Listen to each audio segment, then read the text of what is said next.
What's up?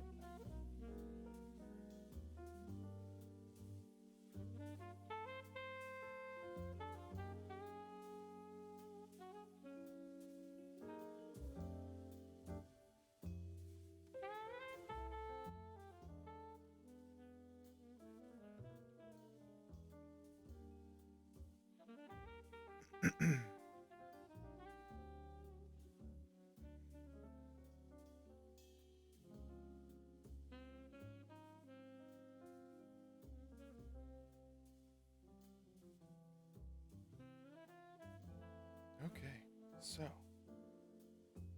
today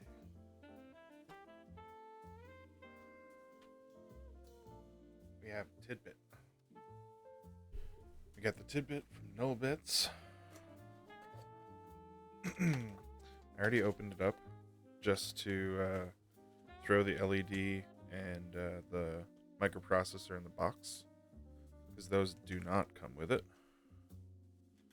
which is fine, because some people want to use a different microprocessor and a lot of people don't use an OLED screen. So we got acrylic cover for the top components, a handy QR code. Thanks for purchasing. If you encounter any issues or have any questions, please reach out to at help@nullbits.co. I just went to the Discord to kind of check it out a little bit beforehand. Alright. Because the Tidbit is not pre-flashed, because I've got a brand new microprocessor here, obviously, so it can't be pre-flashed. And also, if you have an OLED, you have to flash it. Spooky? Why is it spooky? Nothing spooky.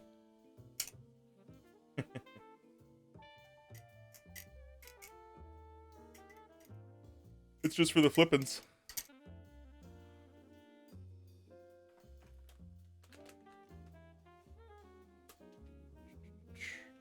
So, for components. Oh, yeah, and I got the plate too, because it doesn't come with a plate.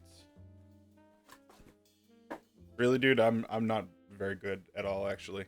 You should, if you have an Instagram, check out some Balisong flipping on there, because you can see what people with some skill can do.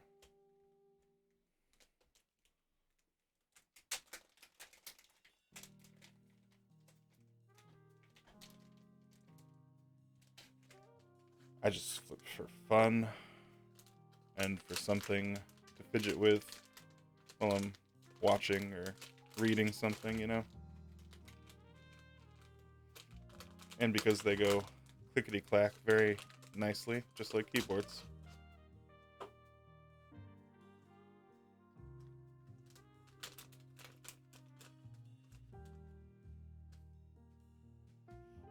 But it's funny that you say spooky, because a lot of people say, like, whoa, you know?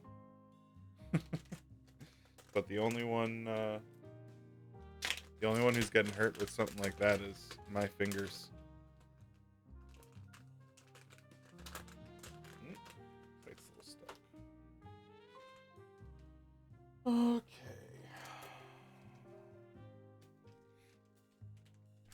So I'm pretty sure. Yeah. First thing on the instructions is the reset switch. Because if you're flashing it, you're going to need to reset it.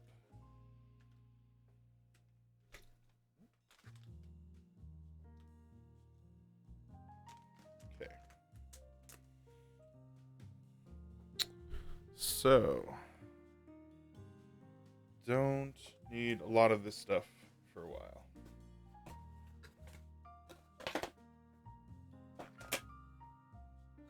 Plate, I definitely don't need for a good bit.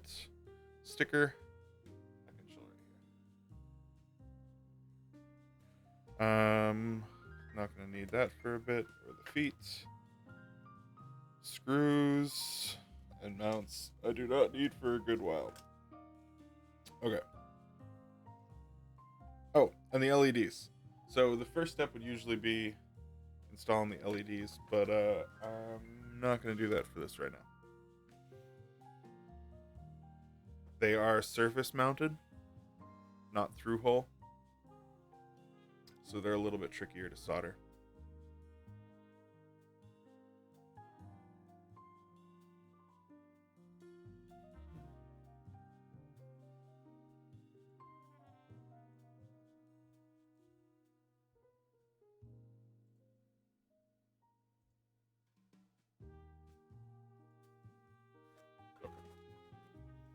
Screws away.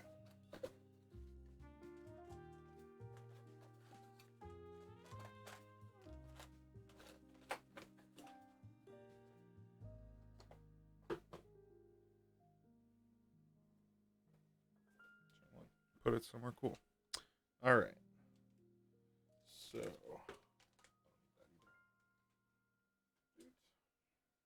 okay. So we got some diodes. There's always diodes. That goes with that. So first thing is the switch. Oh, I don't need those.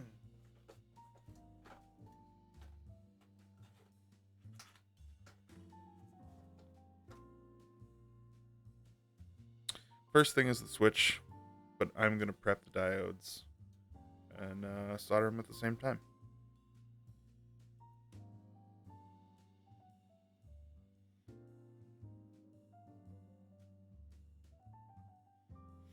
So, as I learned from my last through-hole kit, the diodes are black bar up. And if you don't do it that way, you're going to be in real trouble. Last time I thought they were orient anyway. However, I got really lucky and did it all up just because I liked it, like the look of that. But this time, I know that they have to be all black bar up.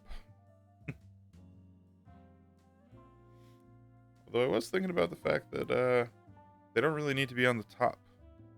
You could do them on the bottom because the connections would be the same. It's through hole. But yeah, I'll experiment with that with another kit probably. So I kind of want this one. It'd be nice to have stream macros and everything set up to like dedicated buttons instead of just remapping stuff I'm using on my keyboard.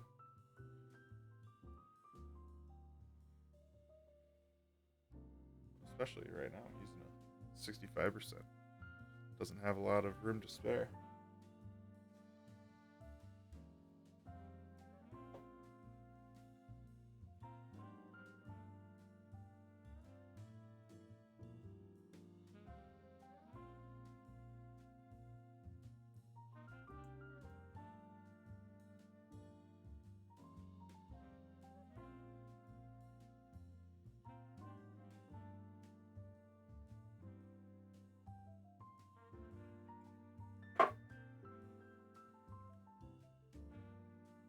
All right, gotta bend those diodes.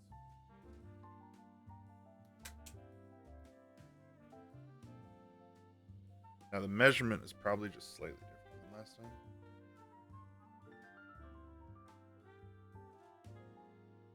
Okay. I'm gonna wing it.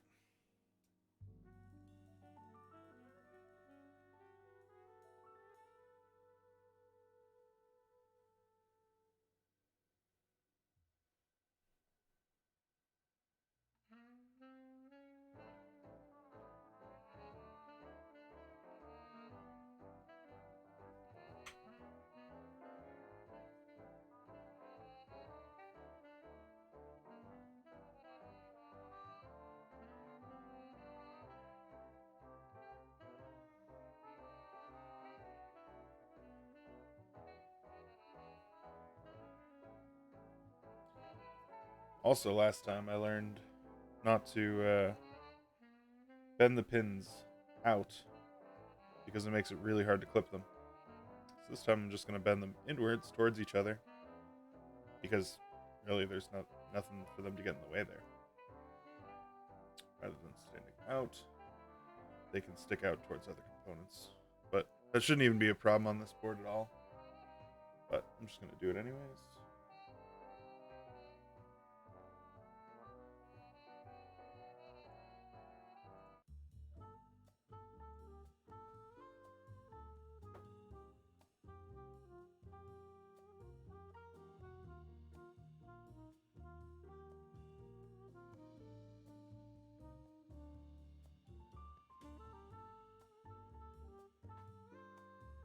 Okay, that's one diode done already. This is so easy. After doing a 84 switch through hole kit, like doing a 19 or less switches kit is just like feels like a breeze. However, flashing it will be interesting because I've not had to flash a chip myself yet. But I'm gonna figure that out. I did find a hex, like a flashable hex file before stream though. That way, oh man, that does kind of get in the way anyways. I guess I bend them out the same way. But found a hex file, and it's QMK. I'm sorry, it's VIA compatible, which is even better. I don't know how much control I'm gonna have within VIA because this thing has got like a ton of options. There's a lot of different ways to build this.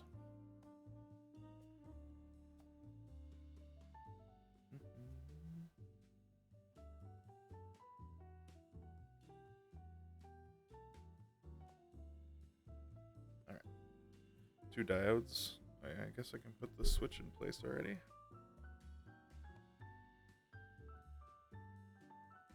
So the switch goes on the back. Just says fit as shown. So we're gonna assume there's no orientation.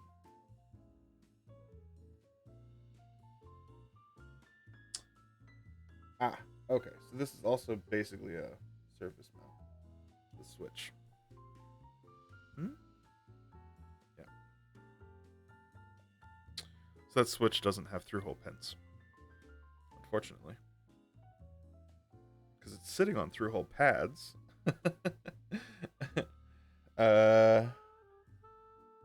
But this switch doesn't have any pins. I mean, it's sitting directly under the MCU. So it makes sense they don't want pins sticking through. But, like, I don't know. A little bit weird to have the through-hole pads there if it's a surface mount solder. But you definitely need them. There's no way to flash it without the switch.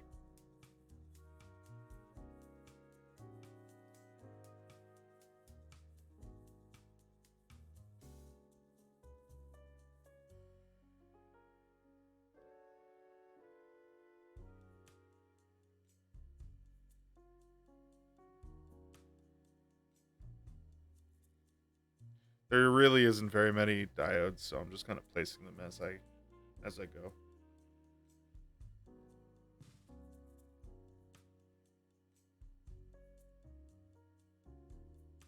There's only 19 of them. And 3 are done.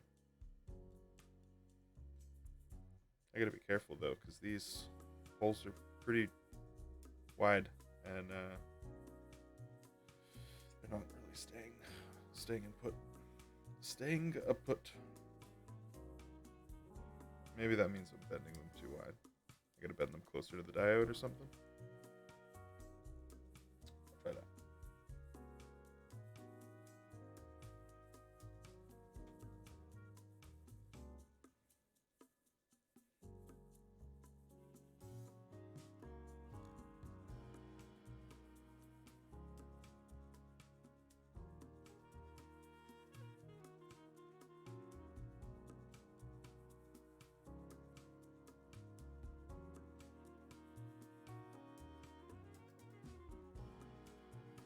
This song is nice. Alright. 4 diodes.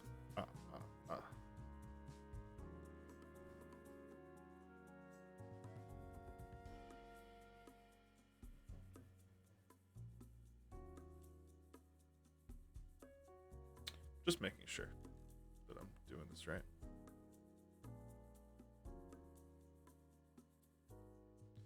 So the TRRS expansion slot is optional because they don't have any support for it right now. Interesting. I wonder if I can add it later if I choose to. Probably as long as I reflash it.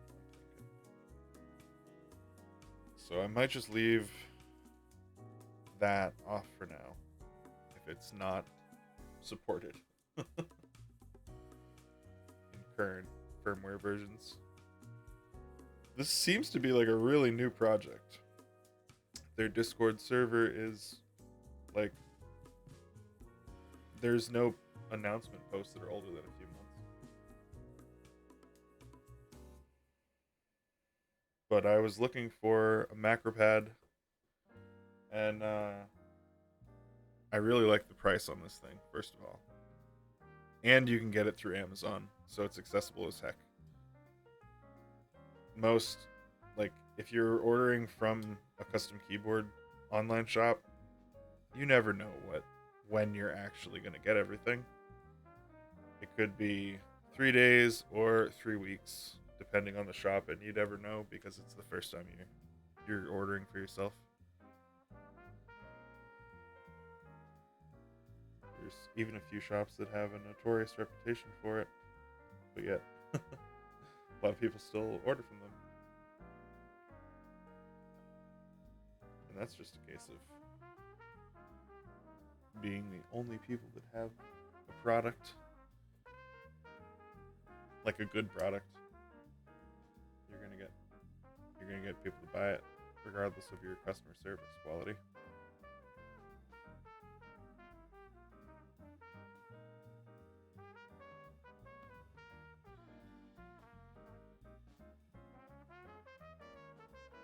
Not even really counting these things anymore.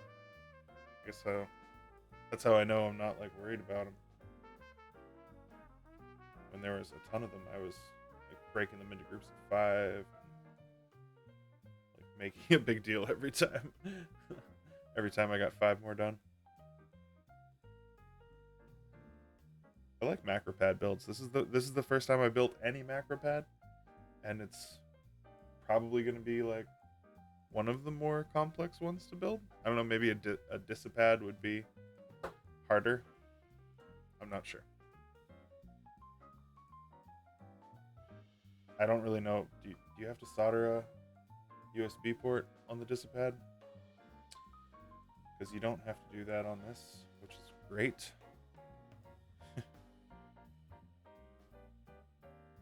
I almost got the KBD Fans Pad 2 or whatever, but at like $100 for just a pad. I don't know. This one seemed way more doable. And if it doesn't fit my liking, I know at least 4 other people who need a separate pad. Because like the minute you become a streamer, the funny thing is all your friends seem to be streamers too. Not as a direct result, it's just a weird coincidence. Because all the people I talk to also stream right now.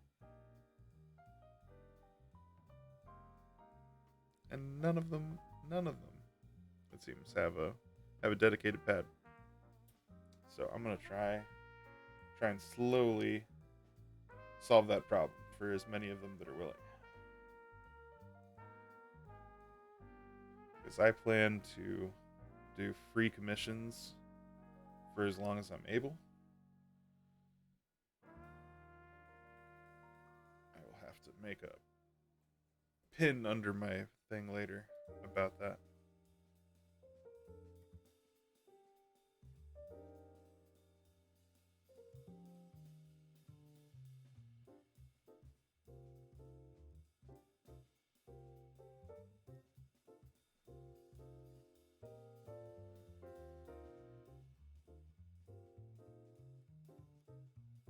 That one's kind of janky.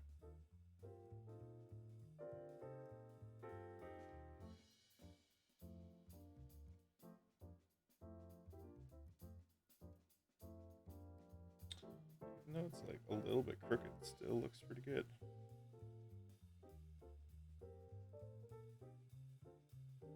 And I'm not sure, but I'm definitely thinking of putting GMK DMG on this because the number pad is really nice for DMG. Actually, I wonder if the vertical enter in DMG. I don't know if the vertical enter is. Oh yeah, the vertical enter is the accent color. So that's awesome. Probably gonna use that kit. It's just so nice.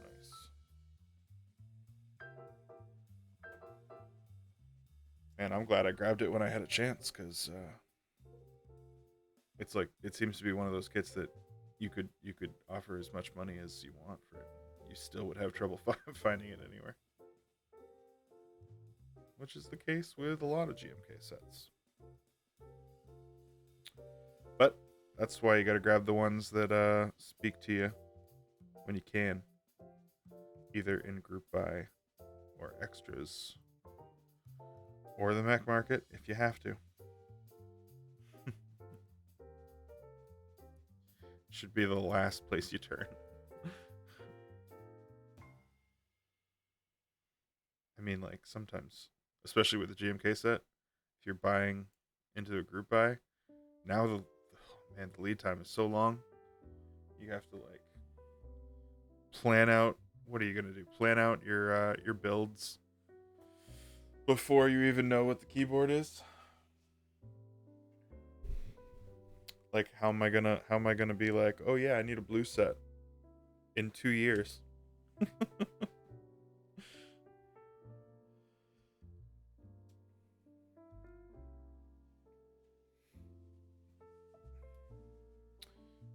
Probably the solution is what people end up doing is just getting like a set of every color or just the sets that they like and then building your keyboards around that, which is kind of what I did too.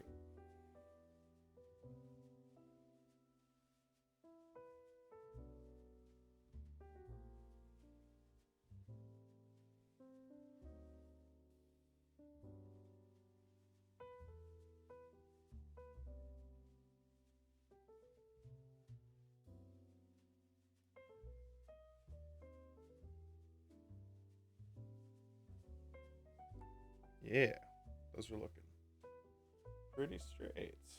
Ooh, it's not focusing. I think that's about as focused as it's gonna get.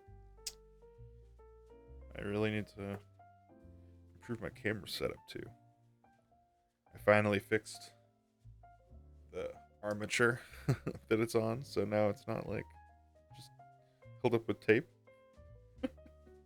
It is held up by tape, but not like in a critical way anymore. Because before, the only thing holding it up was the tape.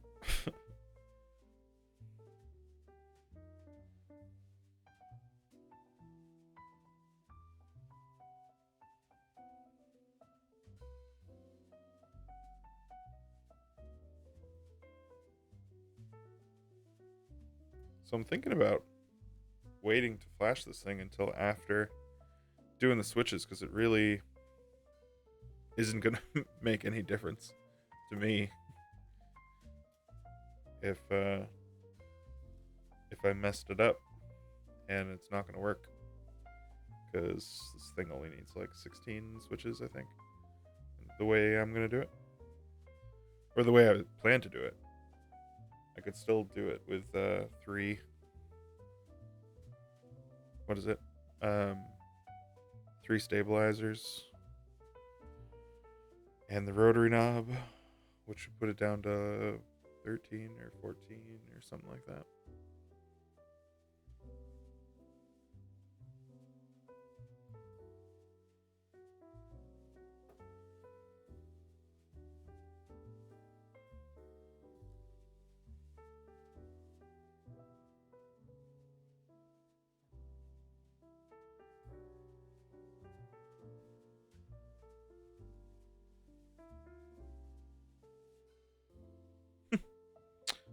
So the diodes I put in are not straight at all, but they sort of make a pretty wave. So we'll just pretend it was on purpose. If anyone asks me, or you, yeah, if anyone asks you, totally on purpose. But this is a personal build, and I'm doing stuff like this so I can make the mistakes now. I also don't imagine that most people are going to be getting through-hole builds, because there's like a lot of options for through-hole builds out there right now, but I don't know. It's not everyone's favorite aesthetic. It's not even my favorite aesthetic, but I think there's some cool ones out there.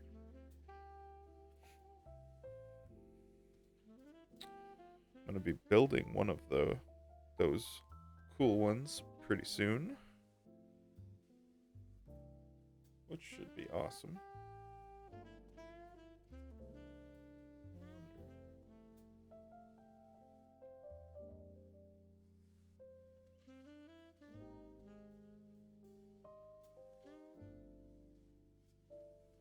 Yeah, I think that looks a bit better.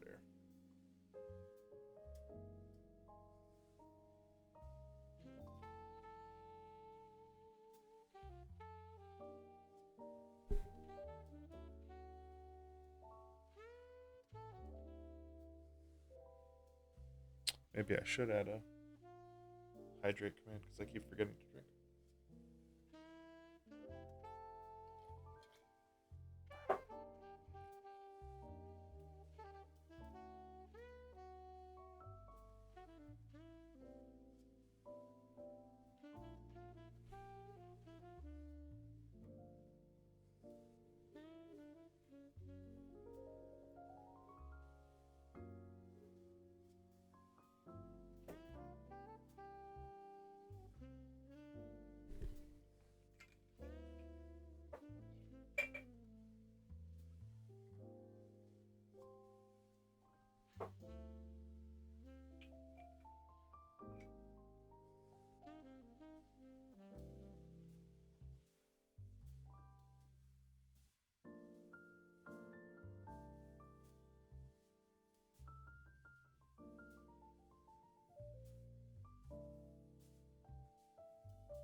Ooh,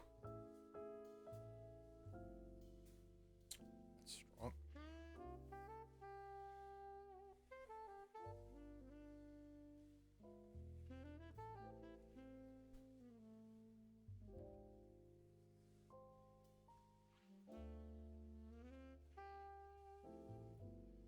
Hmm.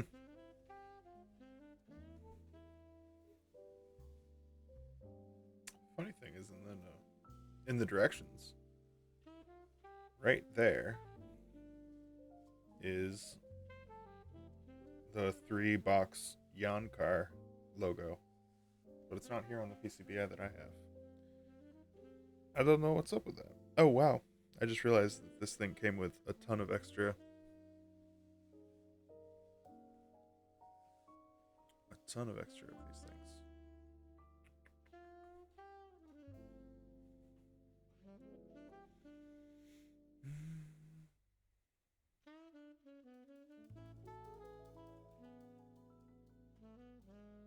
Okay. They just came with a whole bunch of extras, I guess. Hmm. That was very generous of them. Sending extra diodes.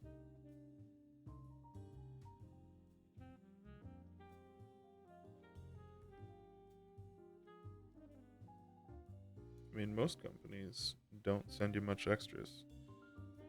But the idea behind that is that someone would think, like, oh no, I must have made a mistake. There's extra parts here.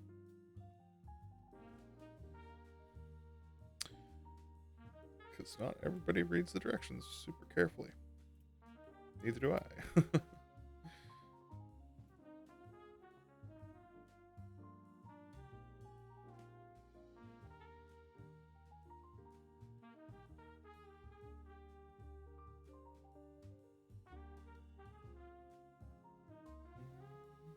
Yeah. Those are looking pretty good.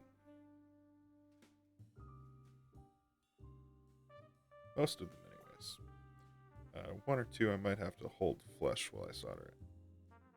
Or pull flush after soldering. More like.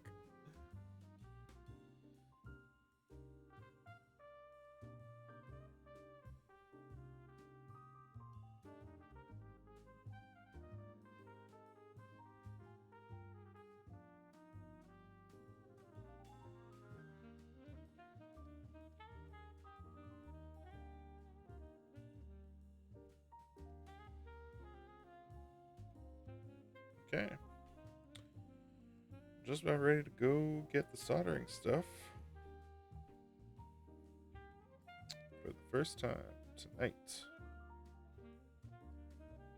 Diodes look good.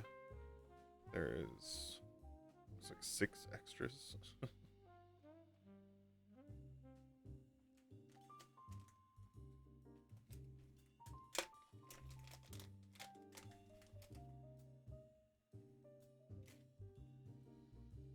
Put the expansion slot in there with it.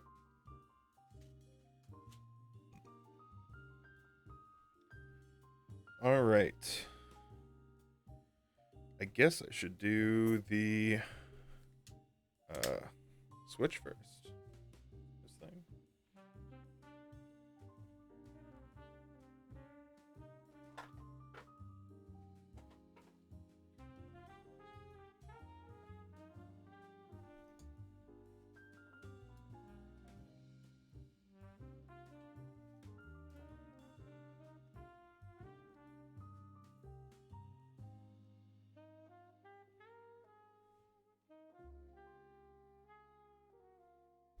All right. Solder. Uh-oh. LED. We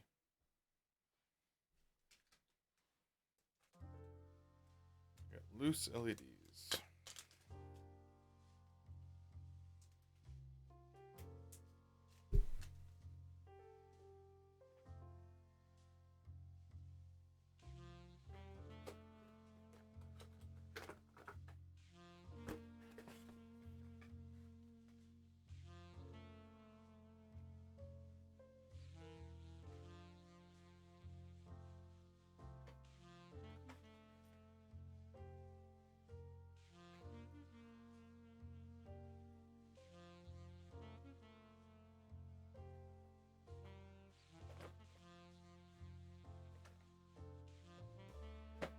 I don't think I need any flux for this.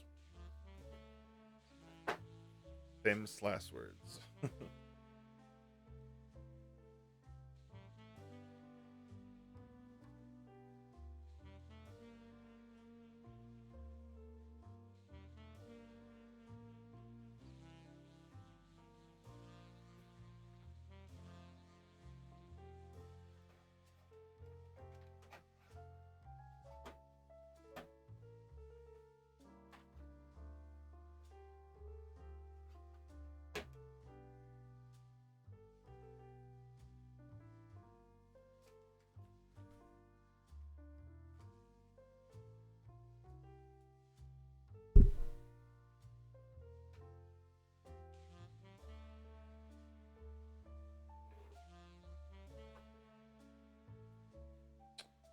Fan. Oh yeah, that's important. I like breathing.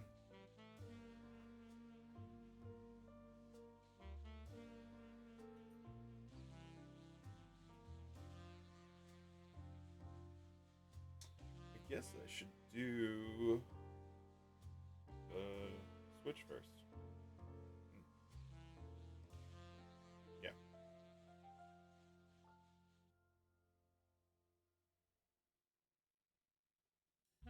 All right.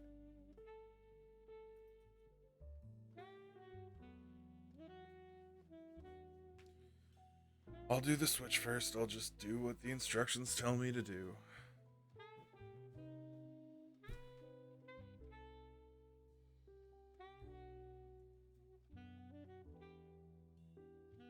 Really need to get a finer solder gauge.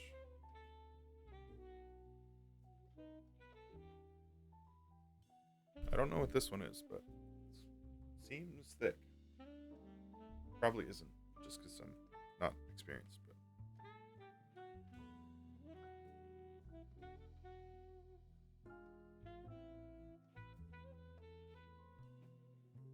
But oh yeah, I put the fan out, but I didn't turn it on.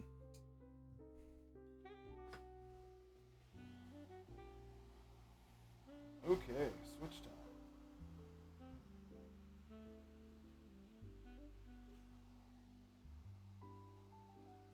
I'm gonna get the little tweezers to hold it in place. But what's the method here? I guess just not to touch it. Okay.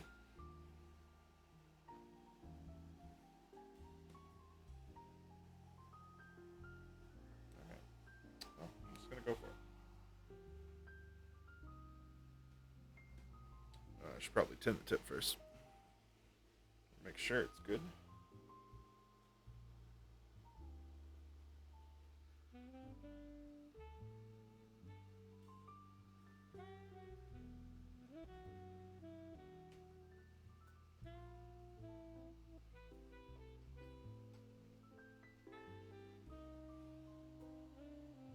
Yeah, looks good.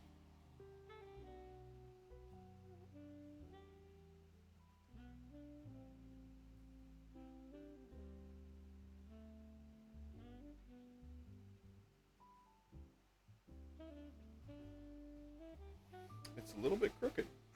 Okay.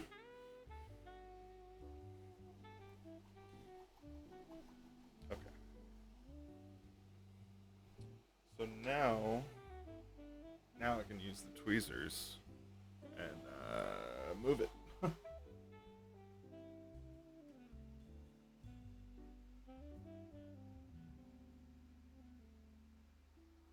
Okay. It's pretty easy, actually. Now it has a foot, and I can do the other three without too much trouble.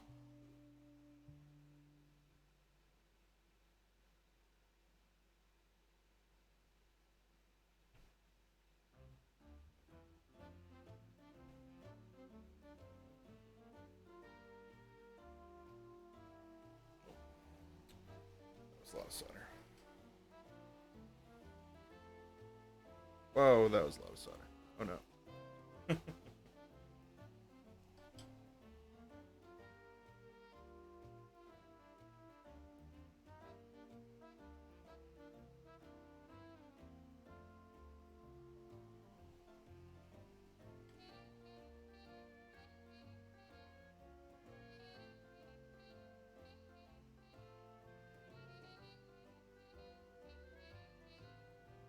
So the weird part is, there's a bunch of solder on it, but it's not in the screw hole.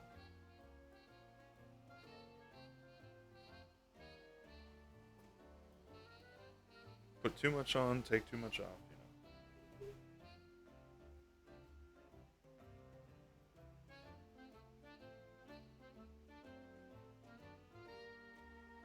know. Okay. I forgot one.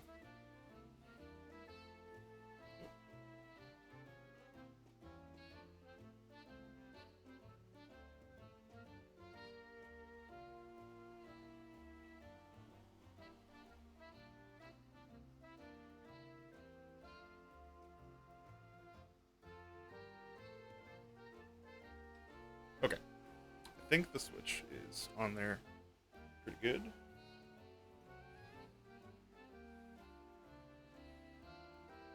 Let's get this cable right so it doesn't move.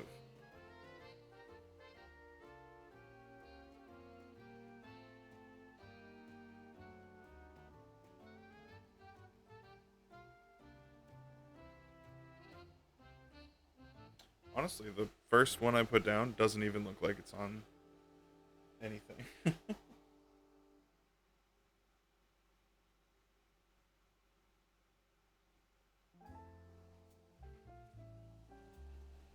I'm a really bad judge of how much solder I used. It always looks like too much and then it's not enough. And when it looks like it's fine, it's way too much.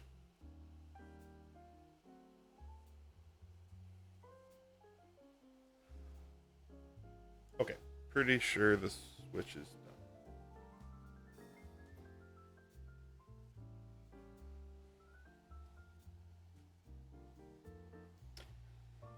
Time to do diodes. So which side? Yeah. If I start on the left, these ones are actually pretty good.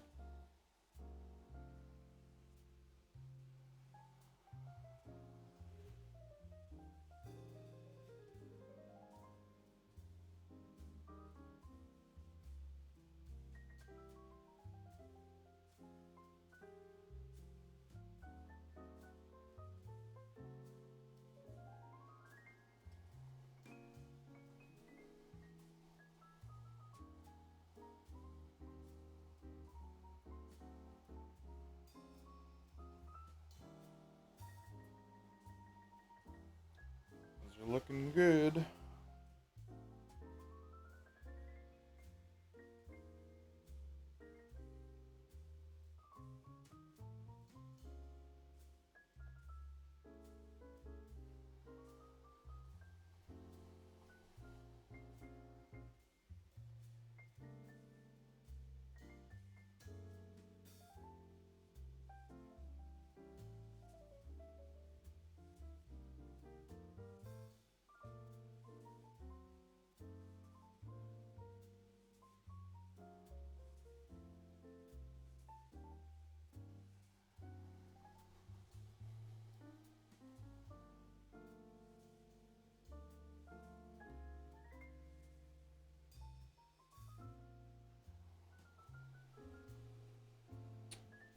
Yeah, I bet this build is going to go a lot faster than the last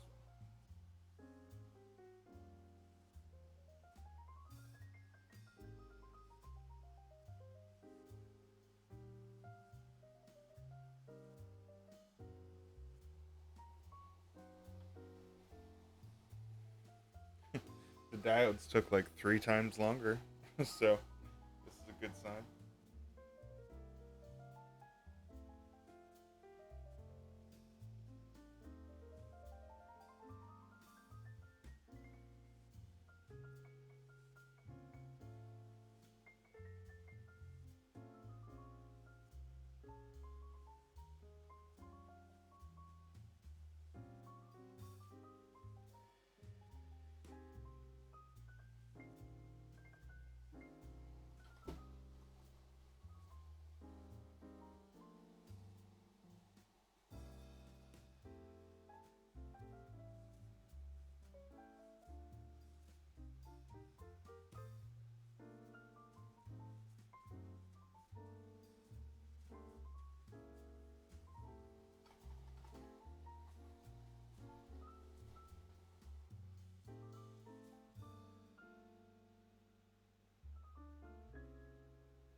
This is a cool little build.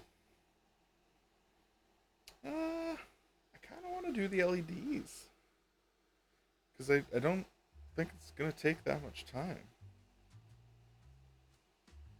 Let me finish these diodes, and then I'll see. The middle acrylic layer that it comes with, I mean, it's just going to look really good with the LEDs.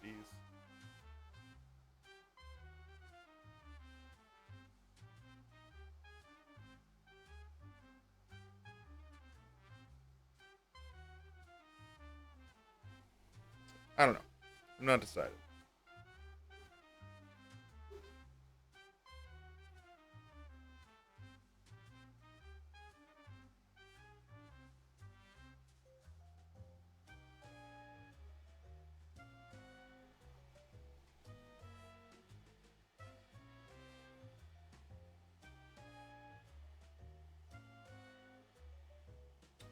Looks like some good solder points.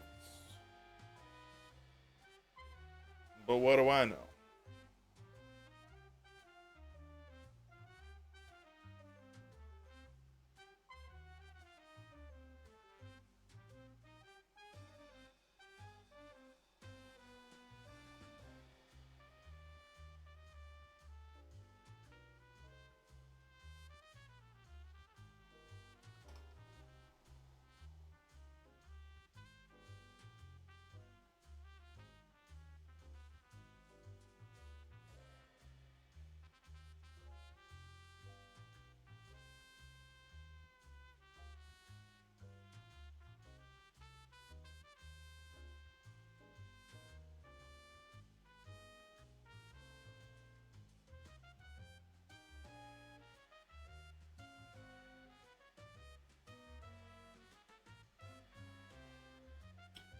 That was last diode.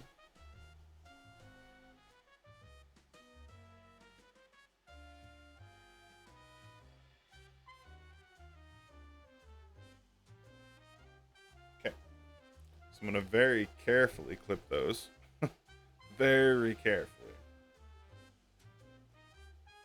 Very, very carefully.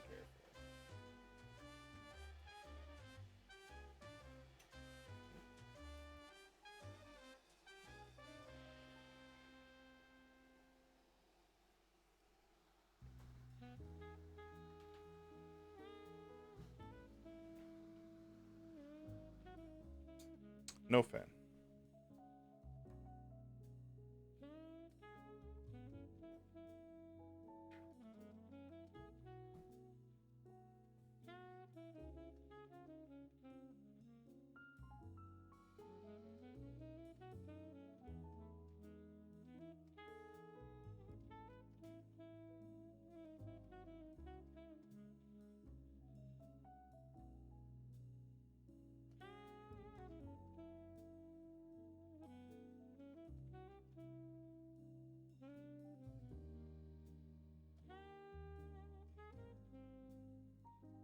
Trying to bend them nice and good.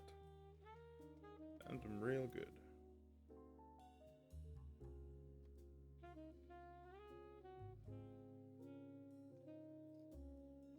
Last time I used the tool to bend them up, but I might have scratched the mask. It didn't end up mattering, but I don't want to take that chance. Alright, we're almost done with these diodes. That was so fast in comparison to a full keyboard.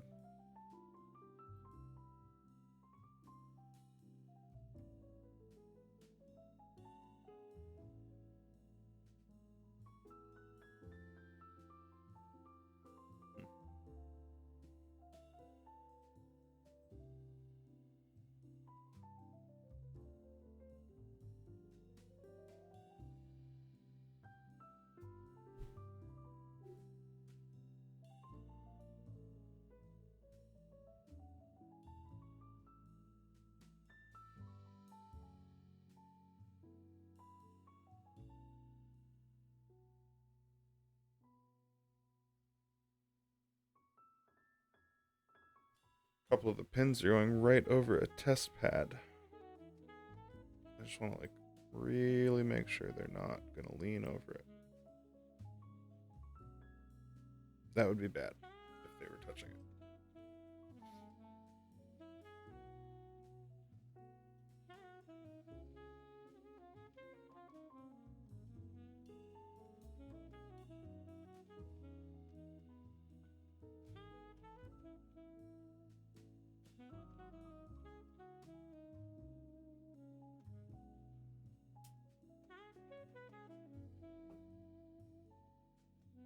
Where'd it go? I lost it.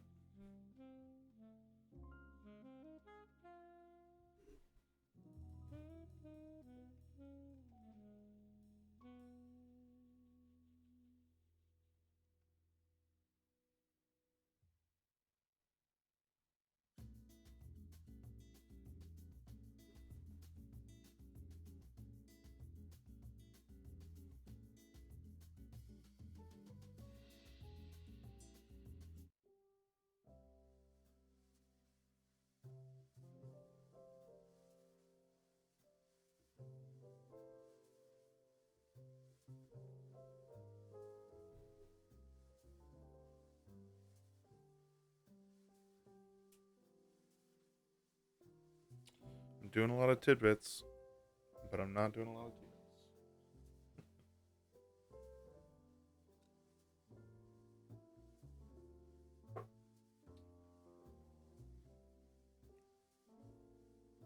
Keep remembering.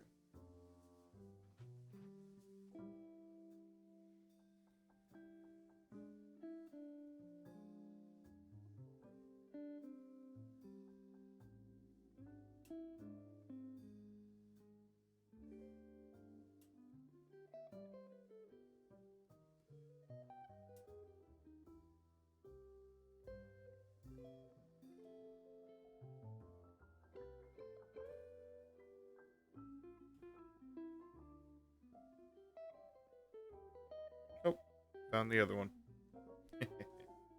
I knew it would turn up.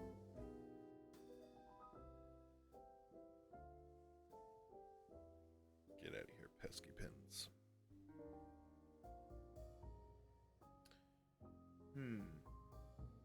That switch is, the soldering was a dirty job, it looks like.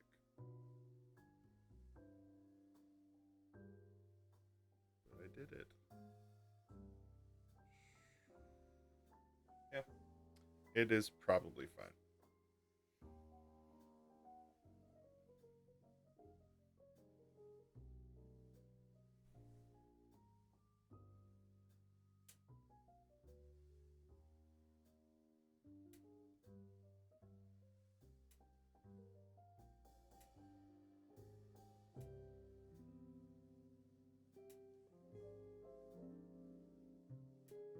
They just go flying. These pins just popping everywhere.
Yeah, I think I figured out my method.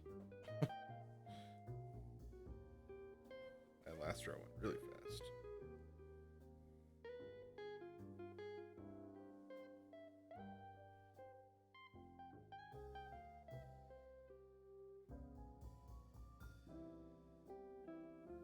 Almost done clipping pins.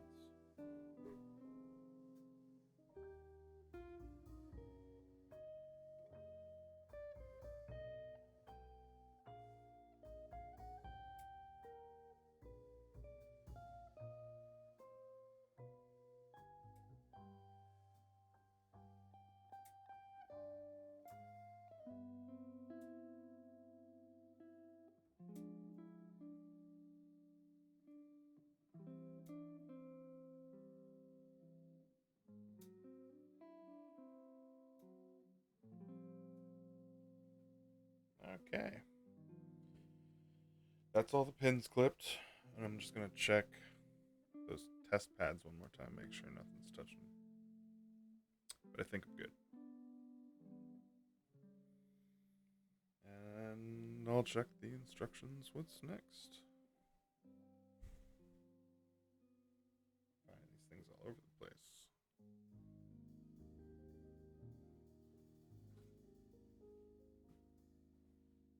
Oh! It's okay. Just switches.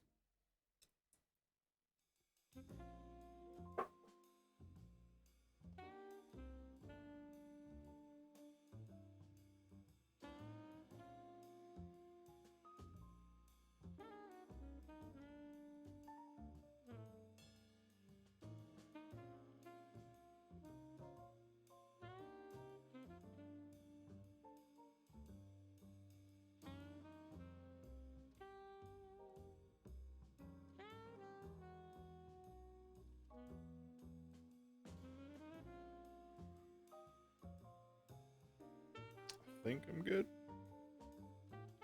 But there's only one way to find out.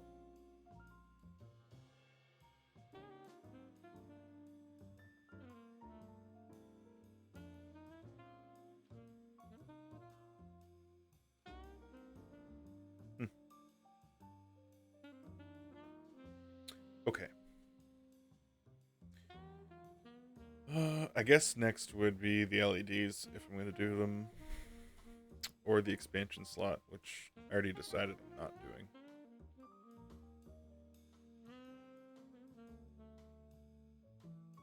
So it's either LEDs next, if I'm doing them, or the processor.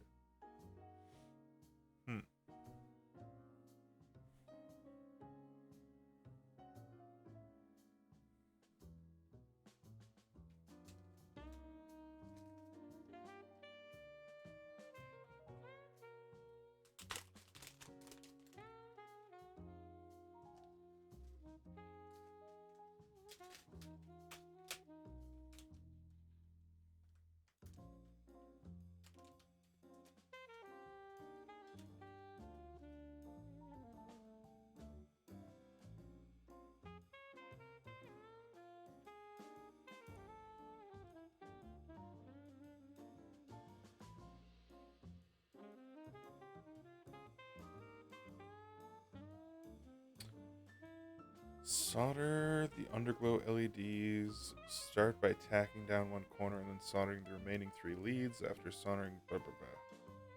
These parts have a small angled mark, which should match up with one on the PCB. If you don't get the orientation right, the LEDs will not work, and your keyboard may not boot up. Now, I don't see an angled mark. Oh, there it is. It is teeny. It's basically the same notching they do on a processor. But this thing is way smaller.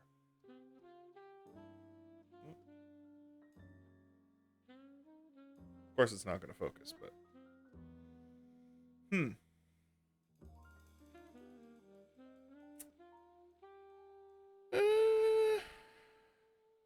guess I'll go for it. What do I got to lose? It could just not work. I guess I got that to lose. Oh.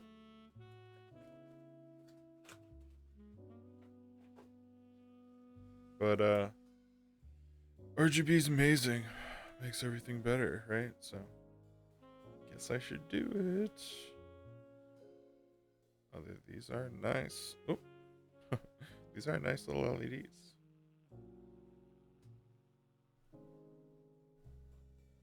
All right. So we'll do the LEDs first, and then the processor. But there's no like tiny soldering with this kit. The processor is, just a pin out. So it's everything in this build is pretty straightforward, except that you have to flash it. and programming yourself. But that'll be fun, actually. I spent a little bit of time today trying to get that prepped so I'm not like walking into it blind. But I'm still pretty blind, I think. So let's do these LEDs. There's 8. 1, 2, 3, 4, 5, 6, 7, 8. So there's no extras on those. Don't mess them up.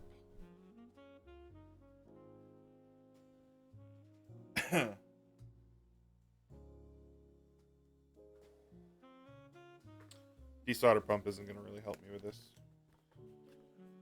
Definitely need flux. And I need wicks. Flux and wicks.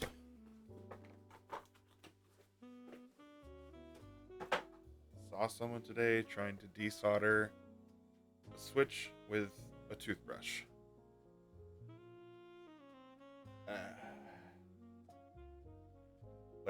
You can't even really help someone who tries to do something like that. Desoldering with a toothbrush. It doesn't even make any sense. I don't even understand the logic behind it.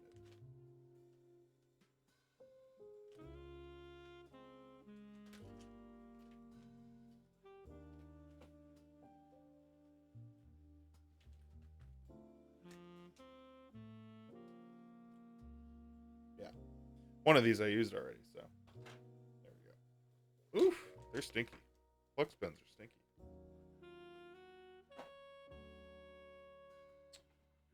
Bet old solder guys love the smell. Old guys who've done something for long periods of time, like weird things. It's very common. Alright, so I have to check for this tiny little thing with everyone. It's not obvious at all. Damn. Okay.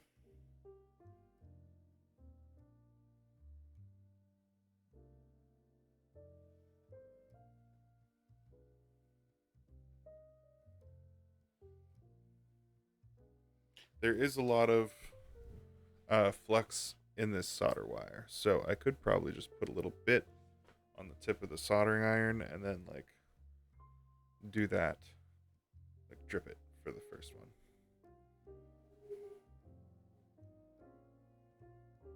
Man, those pads are tiny.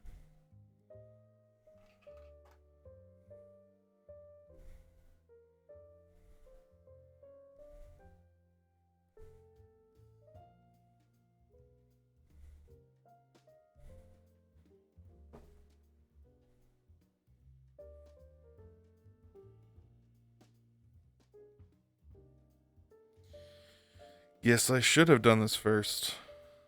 The directions were right. I was like, nah, I don't need LEDs.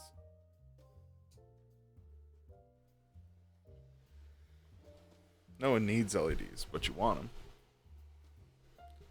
They're nice to have.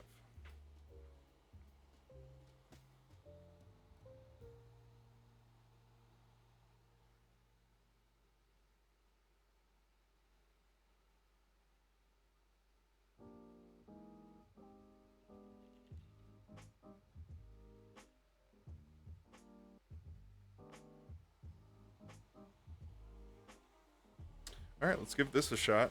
I've never tried surface mount soldering except for this reset switch. So, let's do it.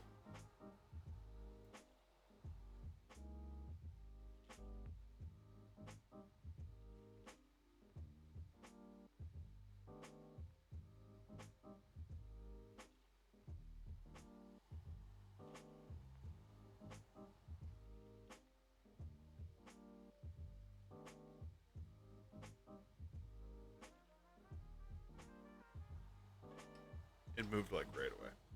It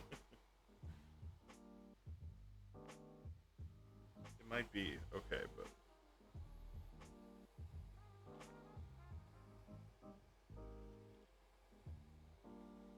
yeah, I think it's fine.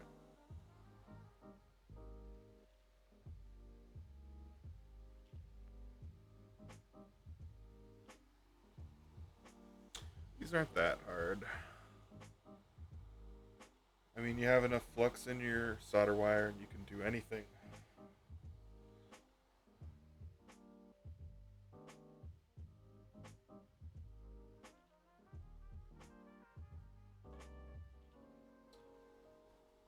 It's the people that buy like soldering stuff that isn't for electronics that I feel really bad for. That just don't know, and then they buy like soldering equipment for copper or for like plumbing or something, and then they overheat all their components and break everything, and then ask Reddit what happened.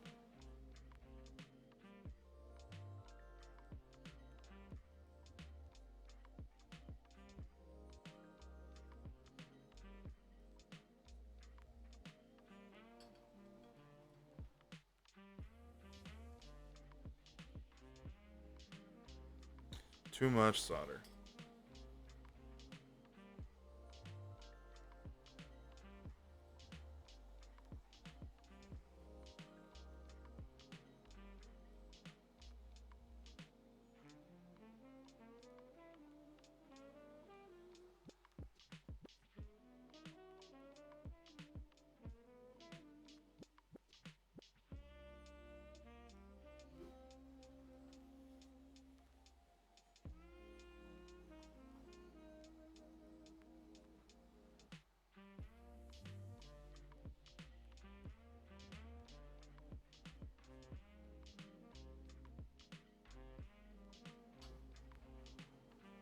I think that's okay.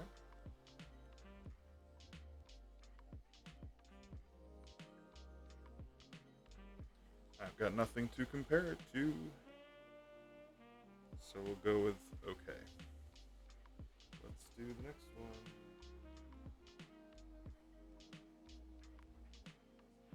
Gotta make sure I have that tiny, tiny, tiny notch. So tiny.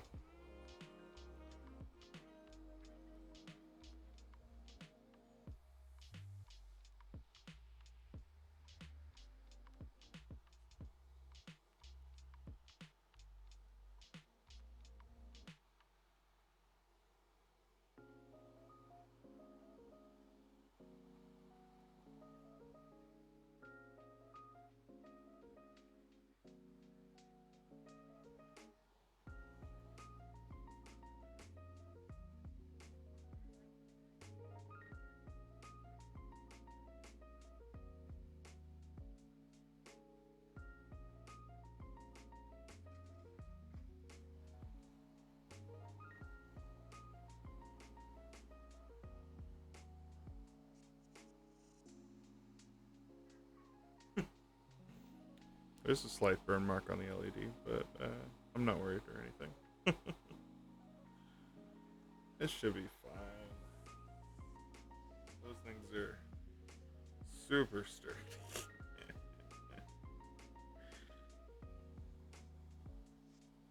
Totally fine.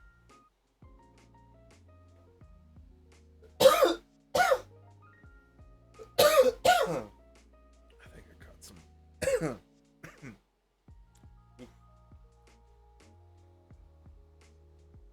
Caught some exhaust there.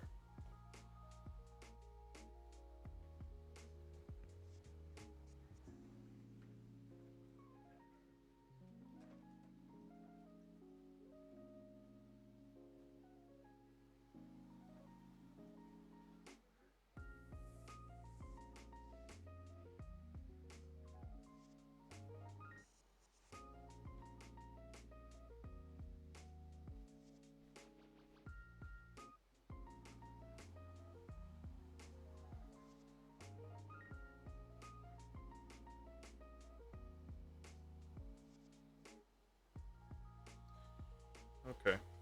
Well, for my first time doing surface mount soldering, it's a little bit messy, if I say so myself, but I think it's okay.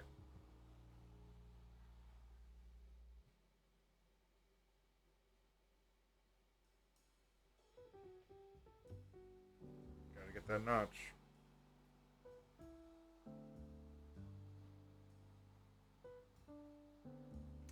You could short out your whole PCB just because you oriented a single LED wrong.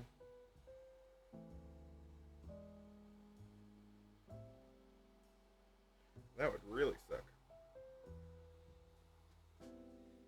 I'm gonna retin this tip a little bit.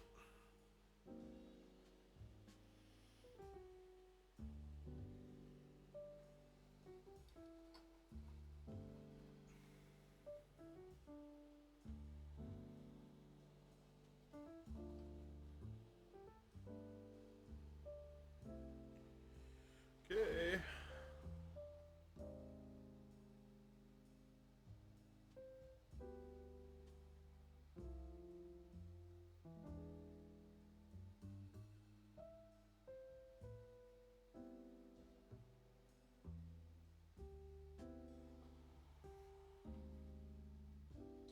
Oh wow, that pad's really close to a switch. Hey Shay, what's up? Yeah, spam that pig. You're modded now. You won't. The bot will never trigger for your emote spams. What is that one? No, feel no obligation to mod for me or anything like that. I just figured it'd be easier. What is that one? Oh, that's the current PogChamp? That's funny. Yes, use your sword with honor. So, here, just to catch you up with what we're doing, I'll just take that off for a second. I am soldering on some LEDs, but that's where we're at. So far, I've done all these diodes up here, and a little reset switch right there, and I've done these two LEDs so far, and I got 6 more LEDs to go. Then I'm on to the next step.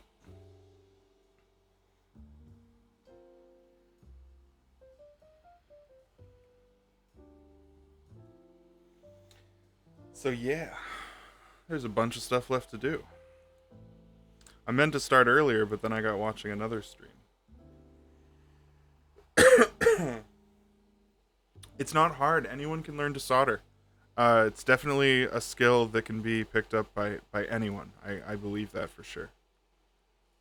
So no one is not teachable with soldering. And a really good little kit to learn how to do it is something like this. Like something along these lines is it'll teach all the fundamentals, and most of the components are through hole, which means a pin will stick through the board, and then you just kind of have to solder that point on the other side. And that's considered the easiest method of soldering, basically.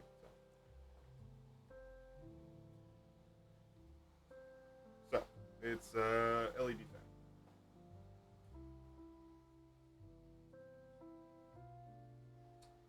And if I orient the LEDs wrong, it will short out the whole board.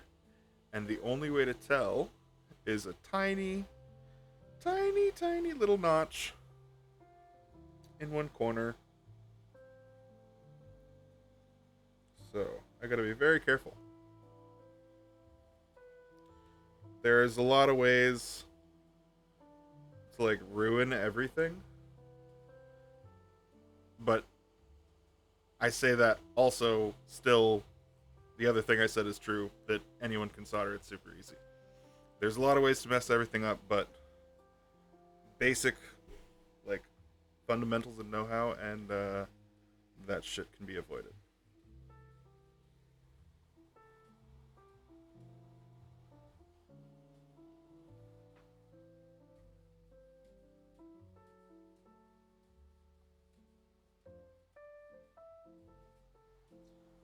I kicked it. I kicked the LED.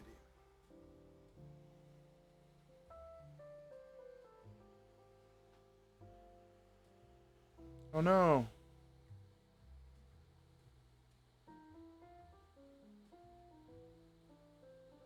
Oh yeah, that's totally fixable. 100%. If you want, like I'll try and remote help you do it. Help you solder it.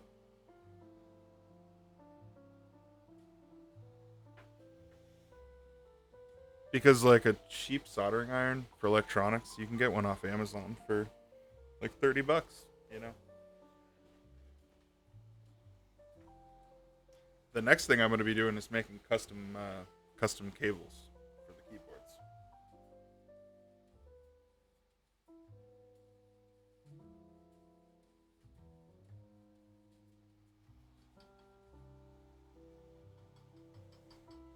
Yeah, you can totally fix that PS4.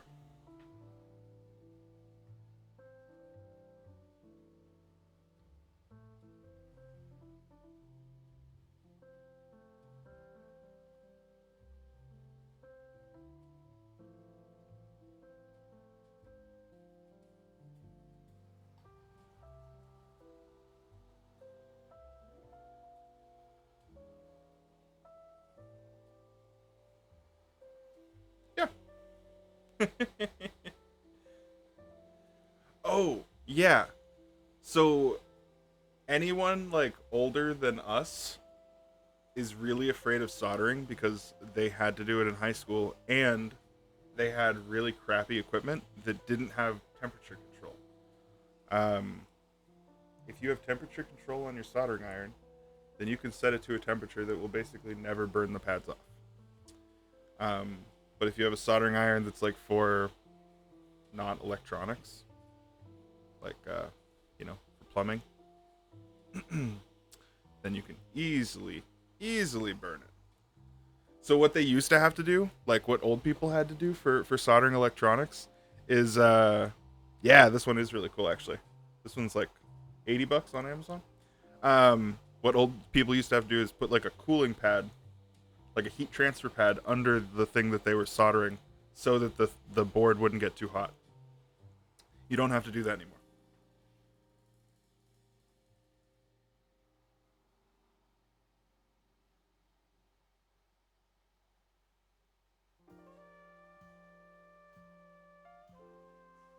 Yeah, that one looks good. Yeah. Um, Give me a second.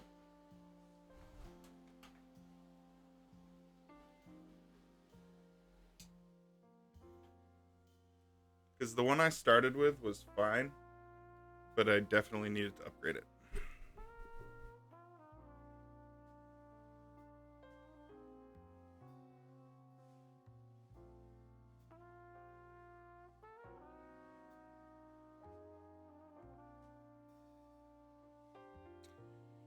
Go through my past orders.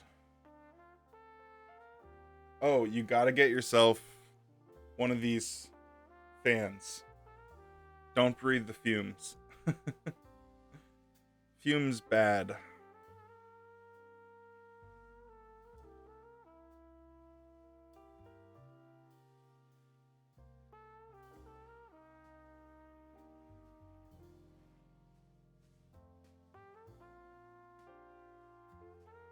Yeah. Thank you. This is another one that I built. This is another custom, and the keycap set is meant to look like the original Game Boy, which was the first video game system that I had. So it was a really special design for me. And when I found it, I was like, I gotta have that. Hang on. I'm gonna find you soldering iron.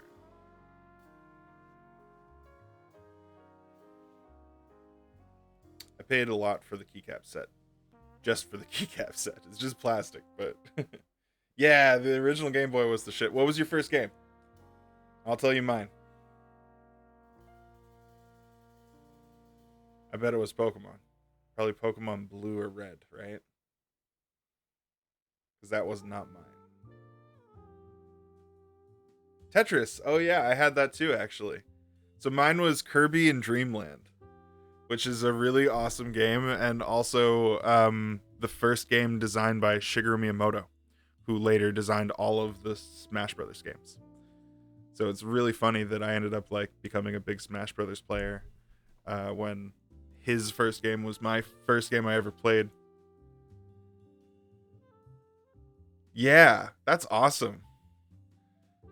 I have a similar story because my cousin gave me mine. I didn't have anything. I moved from Florida to New Hampshire when I was 5, and my cousin gave me her Game Boy, and I don't think she did it out of kindness. In retrospect, I think she got in trouble, and that was her punishment. Was she had to like give me her Game Boy, but I got a Game Boy.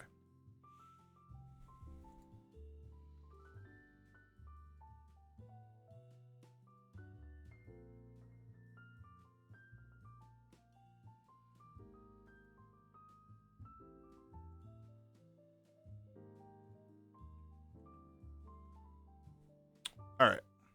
So I'm not trying to like sponsor Amazon. So I sent you that link as a whisper.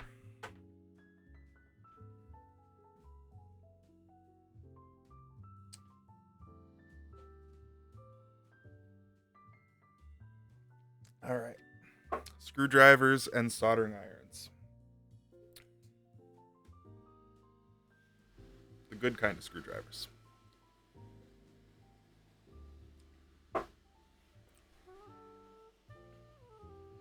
Yeah, that's what I'm saying. Soldering irons are not expensive, and like the skill, the doing it, you'll do it like once or twice, and then you'll just be like, I got this. I'm competent.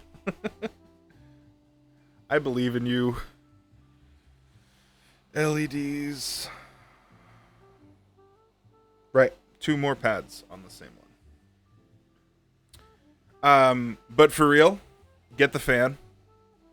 This thing, unless you're gonna do it outside. If you're gonna do it outside, you don't need ventilation. But this thing has like a little filter, like carbon pad thing that sits in front of the fan and like soaks up stuff. I believe in you. You could even do it on stream. The fan? Yeah, hang on. I bought one of those recently too.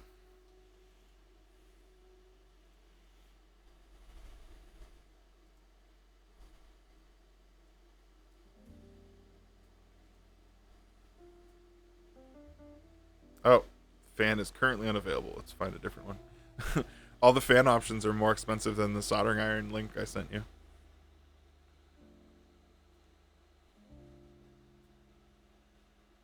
Okay, this is the cheapest one that is in stock on Amazon.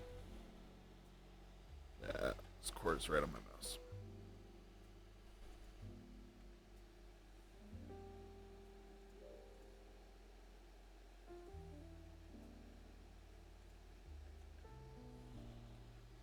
There you go.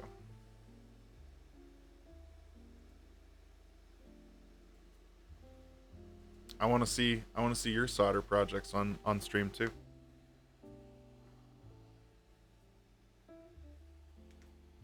It was something that I had always wanted to learn how to do because it's not difficult, and I kind of always knew that, but it was something I was like afraid of doing. I don't know why. Because I like modding video game systems, and if I had learned to solder years ago, it would have made that a lot easier. But I was just scared I was gonna mess up something I couldn't replace because of the price, you know.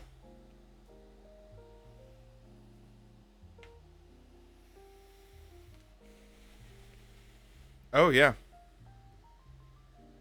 my my dad put together an electric guitar with me when I was a kid. My dad's a musician and a guitar player and like everything, and he kind of worked at this old guitar shop. It was a weird situation that he just kind of worked for a discount. And I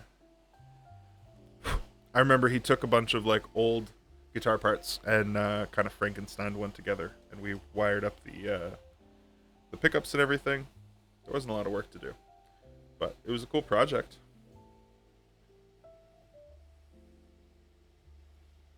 But yeah, if you're doing what you're talking about, switching your pickups, then you're definitely gonna have to solder that.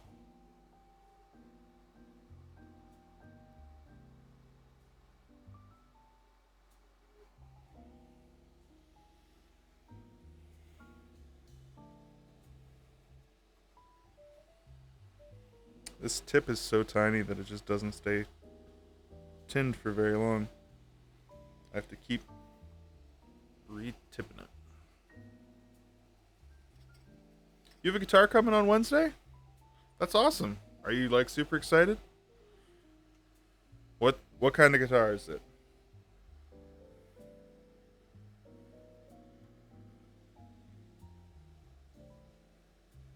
I bet.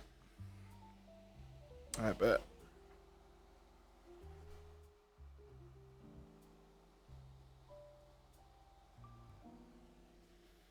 Yamaha AP 600 acoustic. Oh, acoustic electric. That's awesome. That's very cool. Are you trying to like record stuff or just play for fun? Are you learning initially? I did not know you played guitar.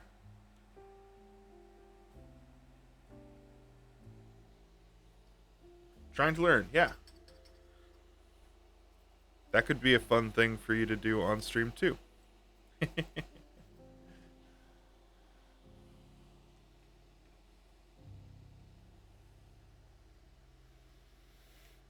Yeah. It's time to like finally get around to learning all those skills you always wanted to do but just never got around to doing it. Like soldering, like playing the guitar. First act. First act is a running joke.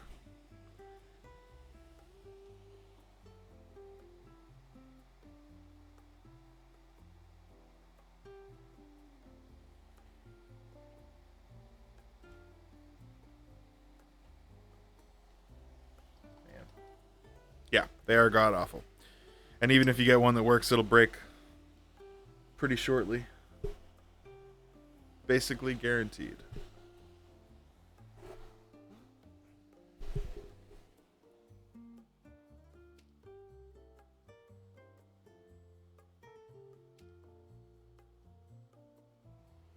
Man, these LEDs are like tiny, tiny, tiny pads. Yeah, plenty guitar streams. That's awesome.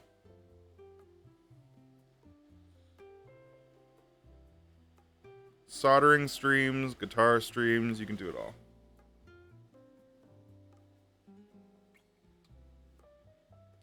Yeah, so the distance between the neck and the strings is called the action, and getting a guitar with a tight action is it means it's a good guitar. Yeah. Just the fact of my dad being a musician, I know a good bit about guitars, even though I don't really play much myself anymore. Or, you know, I don't play at all. I don't know why I just said much. I don't play at all.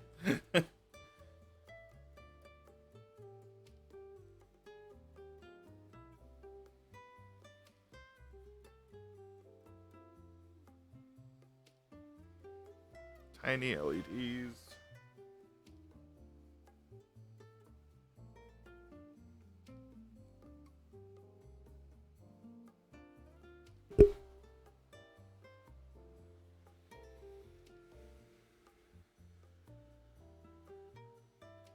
Oh, so you've like prepared for this for a long time before actually pulling the trigger. So it's like it's long overdue probably.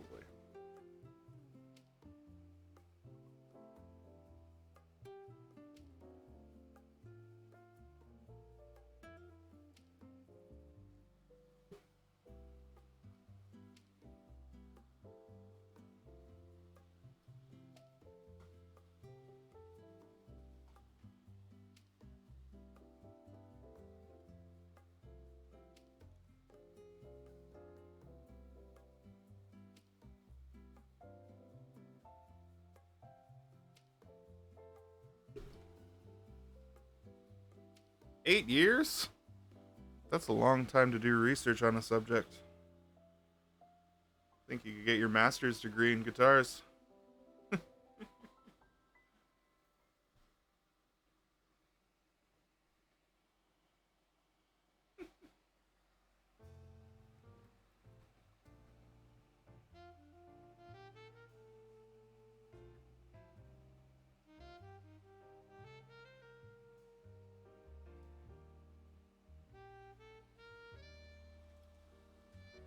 The only degree.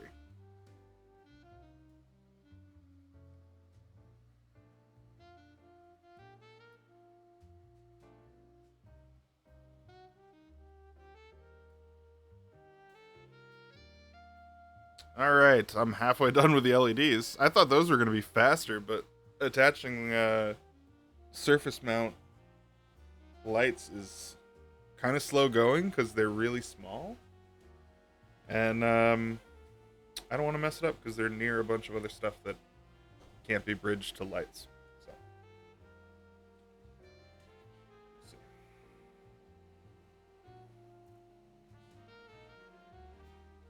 Check out the stream channel points. I just set up a whole bunch of them. Tell me what you think.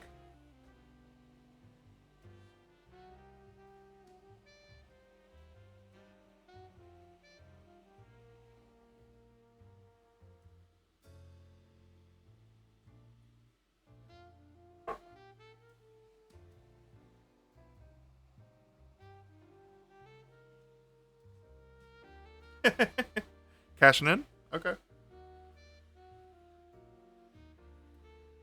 Ooh, yeah, I'm gonna just turn that soldering iron off.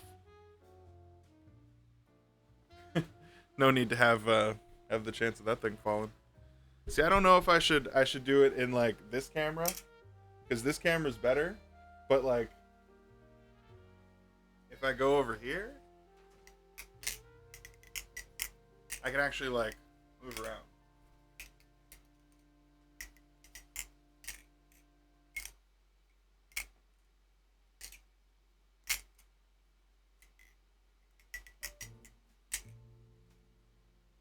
Ooh. There you go. You got more than one. You got a whole bunch.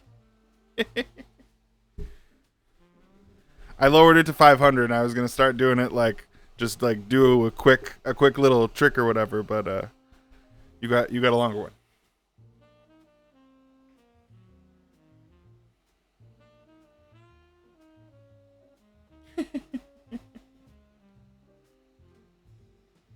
That's your next skill. That's the next thing we're gonna have you learn. Knife flipping. Be like, look, Ma, no hands left.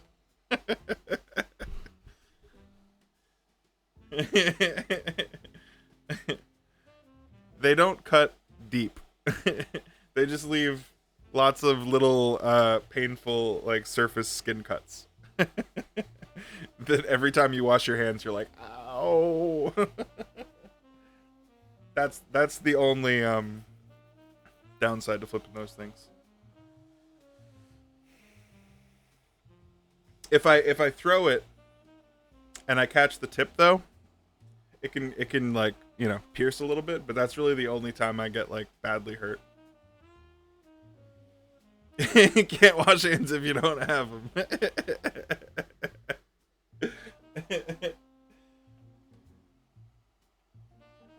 I like how you're just picturing the knife as like a guillotine. Like you're just gonna hold your wrist out. It's just gonna come take the whole thing off like perfectly, like like Looney Tunes style. You can't wash your hands if you don't have any hands.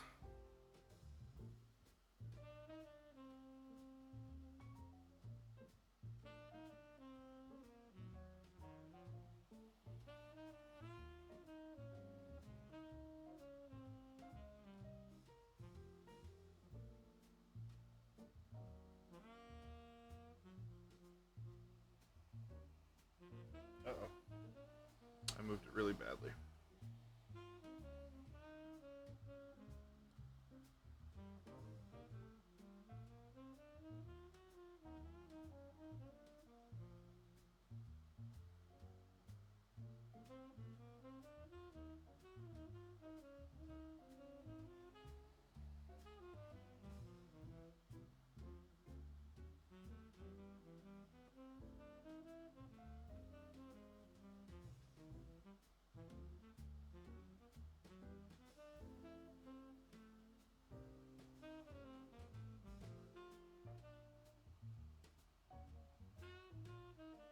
I really bungled that one.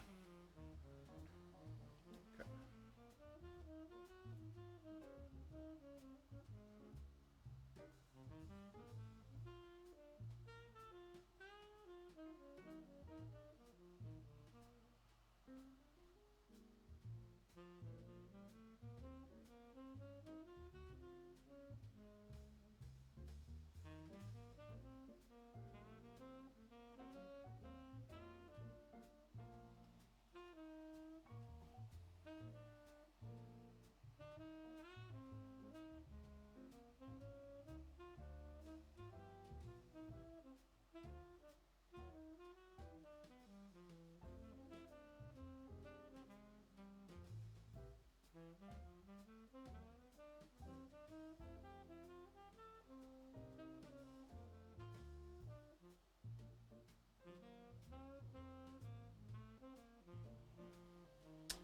That took a while to get one that actually looked good.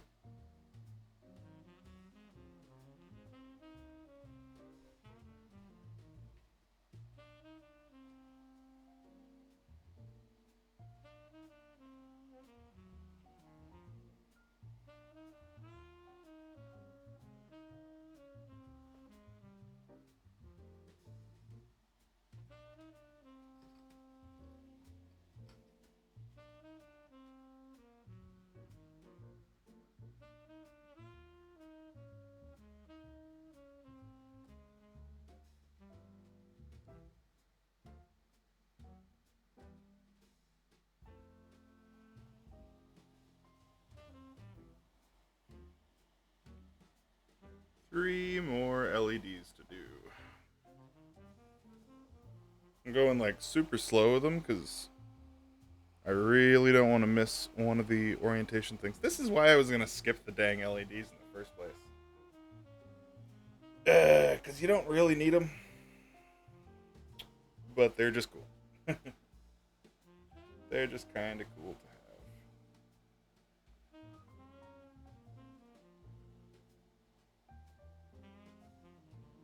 Yes, those will make it a rainbow. Let me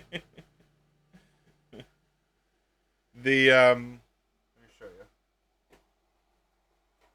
So this plate that I'm working with is the PCB, right? Like all the switches go on that. And then there's a bottom plate. Of course. Right here, the bottom plate. And then there's this middle layer, which is actually clear acrylic. And that goes between the two. And that's going to show off all of these lights, because these lights are actually on the bottom.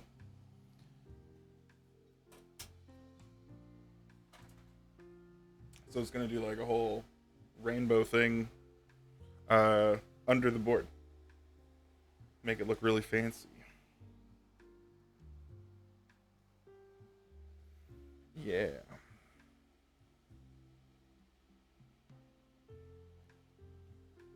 One of my upcoming streams, I'm going to put purple LEDs in this board and make it like glow ultraviolet. I'd love to make you one. And actually I haven't set up like the posts on the stream yet, but I am going to be doing like a free build service. So only at the cost of parts and shipping, and I don't want to take any fee because it would be content for the stream, it would be experience. Right now it's more beneficial for me to build cool projects for friends and make a thing of it. So I would love to build you something, whether it's just like a little Macropad like this, or whole keyboard, or both. We can definitely talk like scope of projects. Yeah, I'm trying to like get myself out there a little bit, because there's 20,000 keyboard streamer builders. Because the thing is that everybody kind of builds your own keyboard in this community, so a lot of people realized it's a cool thing to stream. Oh, that's so sweet. Yeah. Yeah, we'll definitely get you something built. So one of the reasons why I want to have a free build service is because custom keyboards is so expensive to begin with. Just the cost of parts is super it's super expensive. Um so to add cost to that is like you're offering a very elite service, you know. And I yeah, I'm not at that point yet. But I'm very comfortable building stuff for friends and you know, cool little projects. Maybe we can talk specifics like tomorrow or something. Like what you have in mind, and then I can we can go from there. Yeah, no.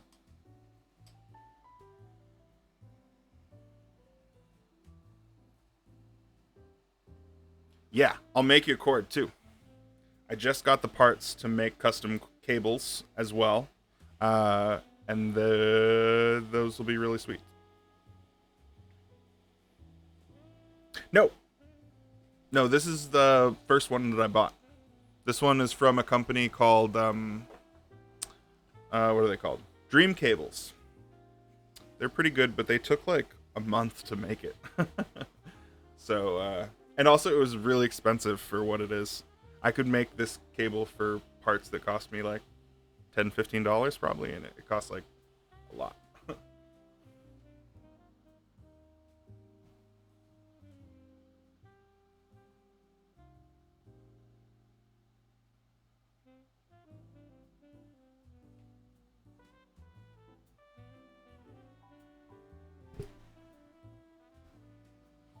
Yeah, trying to like build all keyboard stuff. Ooh. Hey, thanks for the host, Heath. Coming on back, man. Thanks very much.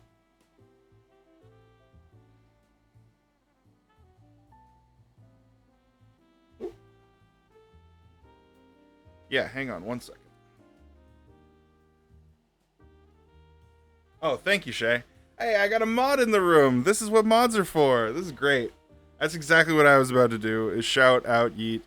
Go follow Sir Yeet. He's an awesome dude. He's like a friend of a friend of a friend, and he's throwing some support, and that's great. Throw him a follow. Yeah, woo mods, right? Steve doesn't do anything for me.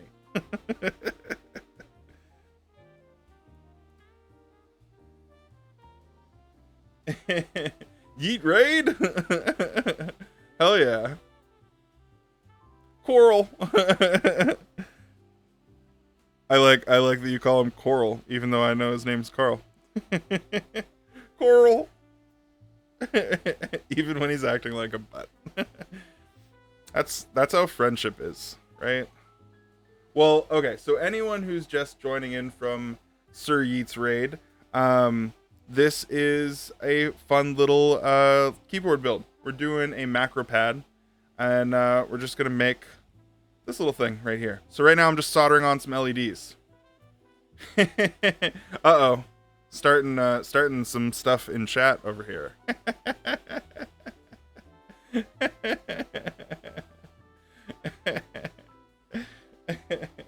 Gonna have to get a timeout for you two. But Shay's modded, so she's gonna win that fight.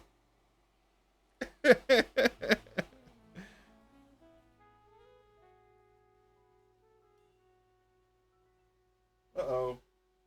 Oh, I was trying to fix that pad and I realized it was the only one that was connected. That's bad. Okay. Yeah, she'll time you out. You watch out. Oh, those Brits, they kick booty. Just play Warhammer 40K and you'll realize that. Oh no! Shay got him.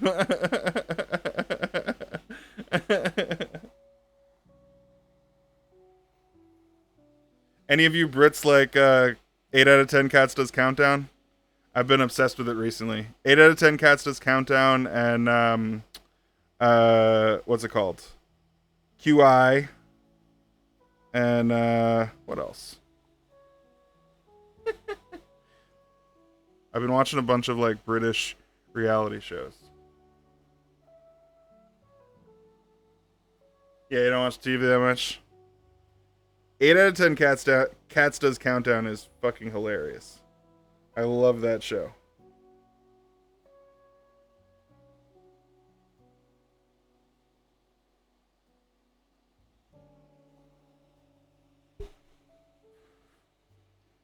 Trying to think of some of the other ones.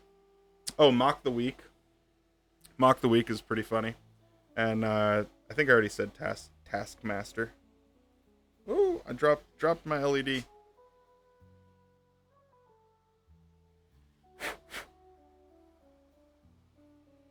Yeah. It must be repetitive for you guys because you like always have good TV, but we have shit TV. So when I found like those types of shows, it's like fresh. Like I haven't seen panel shows with actually funny people on them.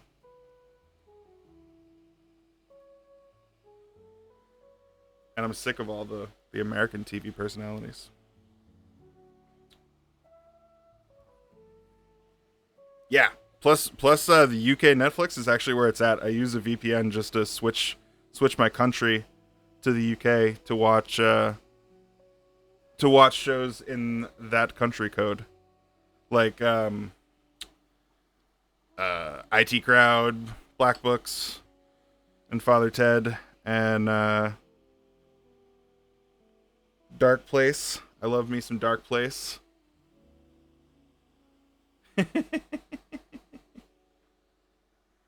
You guys ever seen Garth Marenghi's Dark Place? Yeah, drink Ferk ass. That would be an ecumenical matter. Careful now. That show is just so infinitely quotable.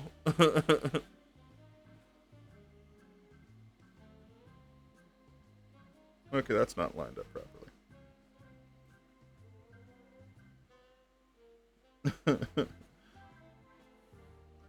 That would be an ecumenical matter. Tea, father.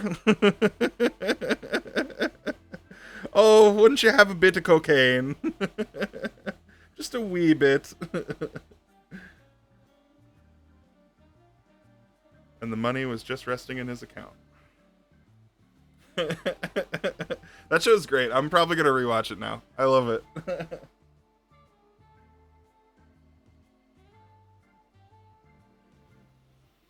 I love me some Father Ted. And have you guys ever seen what's it called? Moon Boy? It's with Chris O'Dowd from IT Crowd. And it's like about, I guess, like his childhood, except it's about his imaginary friend.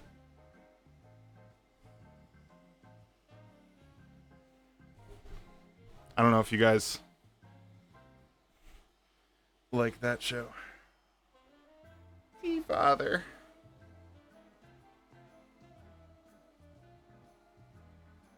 Yep. Family, sleep, gaming. That's all there's time for.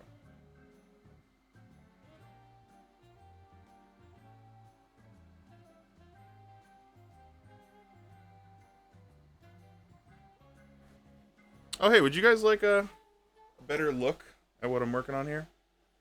So there you go. These things at the top are the diodes. There's just 19 of them right now. And then I soldered on this little reset switch here under my index finger.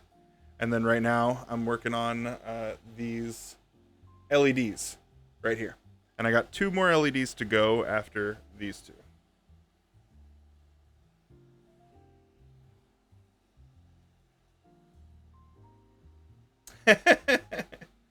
We're building a Macropad. This is a number pad right here. So it's just, 0, 1, 2, 3, 4, 5, 6, 7, 8, 9, plus minus enter, all that stuff. And the point of this thing is it's going to be programmed with all my stream macros.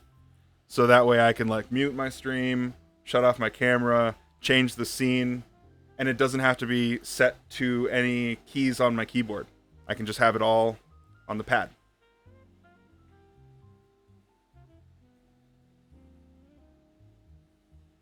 Yeah, it's cheap Stream Deck. If I programmed it like the default layout, it would just be numbers though. But yes, it's a cheap Stream Deck. I'm just trying to save myself some money by building myself one. And this is going to have lights and look cool.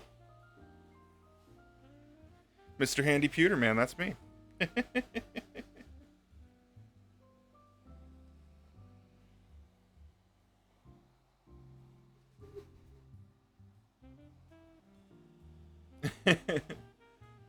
Dude, you stream from whatever you got it, right?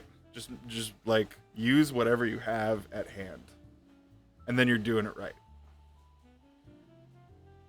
Like Megasonic Man, you know, he's one of my best friends. He streams off his PS4. We just got him a capture card. Like that only recently happened. You can always improve your stream if you want to or not. It's all good. Yeah. Yeah, it's wicked cool.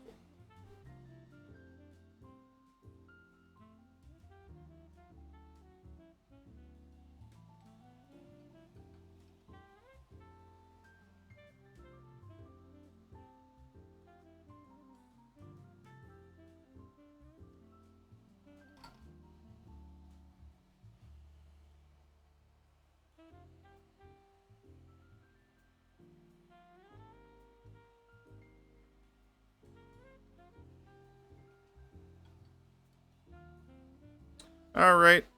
6 LEDs down. 2 to go. It's taken about an hour to do the LEDs when I was not even sure I wanted them in the first place. Kinda wishing I didn't do it. I'd probably be on switches by now. Or flashing.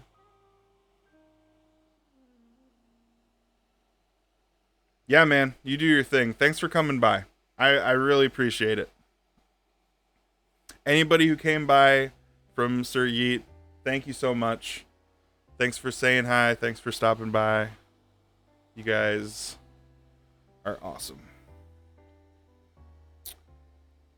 Coral. Coral, have a good night, Coral.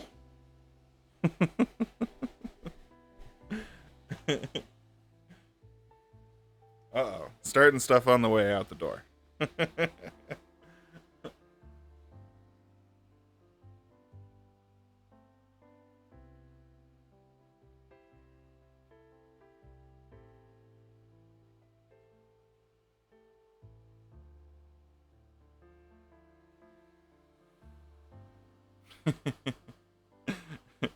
There you go. Get the last word in, Shay.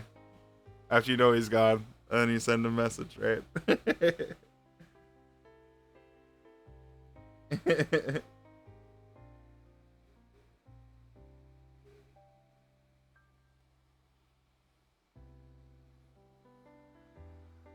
Hey, have a good night, man. Thanks for coming by. No internet speed. I like your name. Yeah, happy Women's Day. What'd you do to celebrate your Women's Day, Shay? That was yesterday in England, but it's 10:30 in our time code. So it's still today. Yeah. Yeah, you tell them.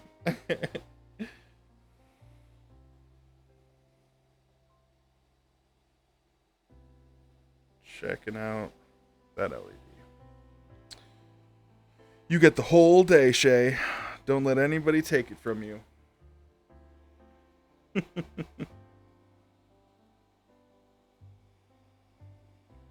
you do anything to celebrate Women's Day? No? You didn't celebrate? Had no idea until halfway through. I didn't know until I saw other people streaming with it in their title. And then I went, oh, I guess it's Women's Day.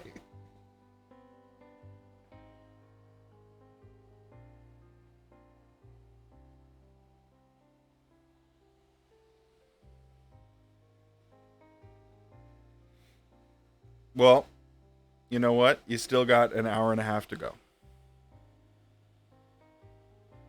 The Burger King thing about staying in the kitchen. Yeah, that was super big oof. I only just saw that. Yeah, fuck Burger King, right?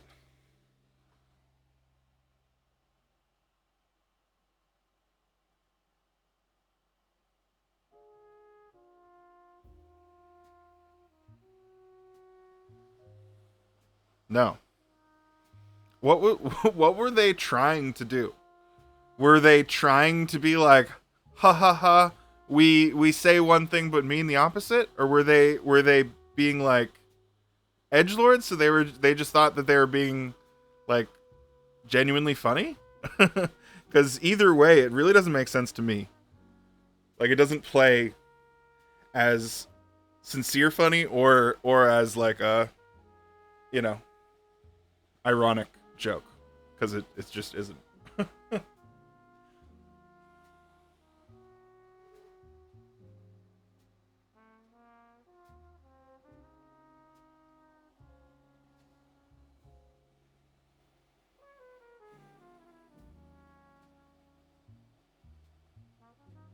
It's trying to be good for women to be chefs. That's what they were trying to imply. Then it was like one of the biggest misses of all time. Oh, someone's definitely getting fired. If someone didn't get fired, it would that would be the surprising thing. 20% of so if 20% of their worker base is female, maybe it's because they make an environment that isn't conducive to being a woman, and it isn't that women are good in the kitchen or whatever the fuck that they're saying. Fuck Burger King. That's another restaurant to put on your don't go to list, along with Chick-fil-A. You know, I was bummed at first that I like don't eat from Chick-fil-A because fuck Chick-fil-A, but like I can get chicken elsewhere. I can get waffle fries elsewhere. You can get the recipe to make Polynesian sauce online. Fuck them. You don't need them. And fuck Burger King now too.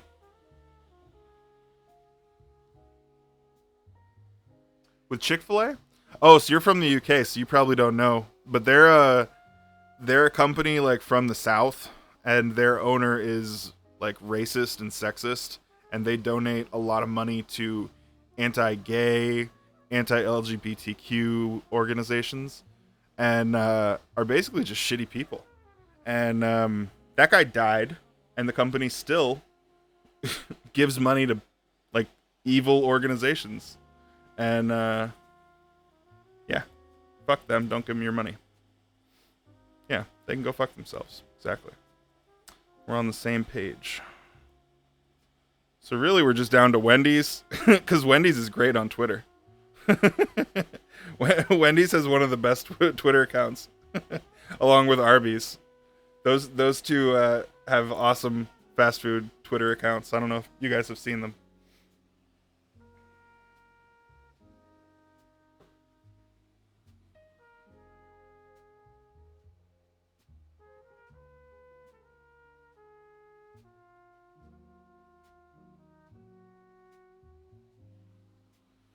Yeah, Wendy's is so funny on Twitter. They just call out bullshit.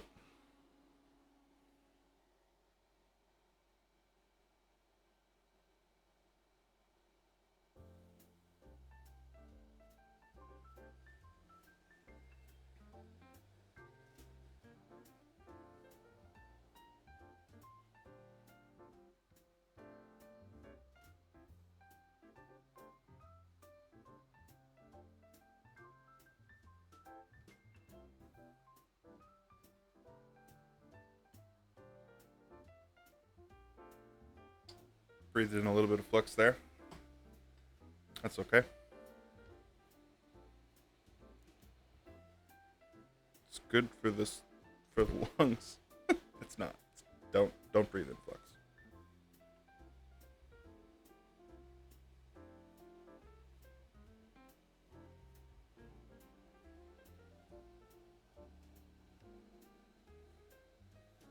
Gordon Ramsay's a food roast. I would say that that is a an apt comparison.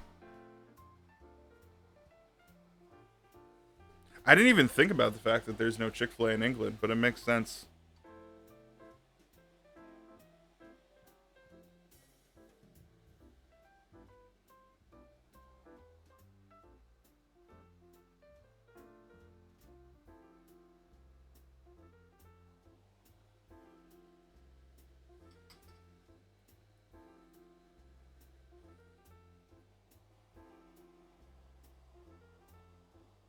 You know, one thing I think you guys are really lacking with food over there is you don't have any good barbecue. I went to Ireland 2 years ago, 2019. You can't find any barbecue in Ireland, but they have amazing steak everywhere. The beef is like the best in the world, and there's no barbecue. It's it's sad because I think like if Irish barbecue became a thing, like man, oh, it'd be so good.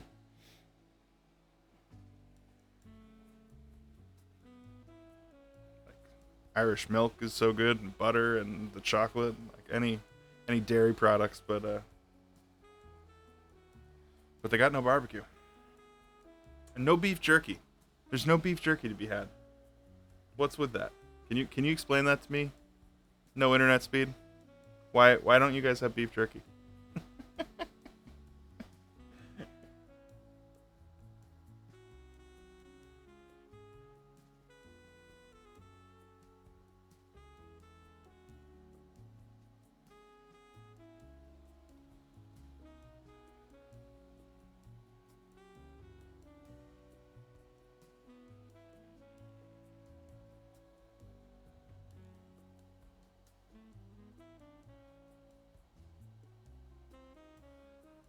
Dog beef jerky? Do you mean like that you serve to dogs or that is made out of dogs? Because what the fuck? Made for dogs. That's jeez. Yeah. So you don't even know what I'm talking about, probably, because that's not the same thing at all. Need to get yourself some American barbecue, and someone needs to send this man a bag of Jack Link's beef jerky in teriyaki flavor. It's gonna change his life. Yeah, go on eBay or Amazon or something and order yourself a bag of beef jerky. Be a life changer for you. Okay, LEDs are done.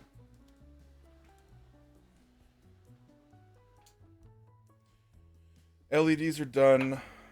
Processor comes next. That should be interesting.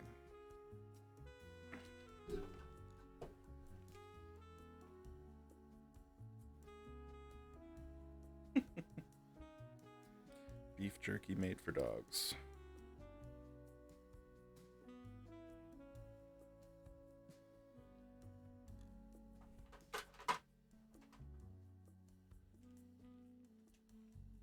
There's the processor.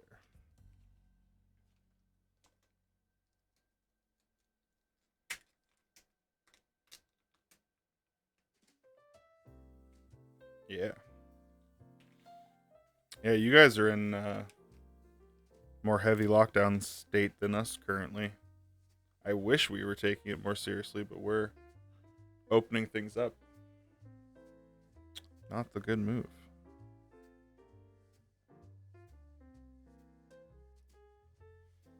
But you're probably sick of it.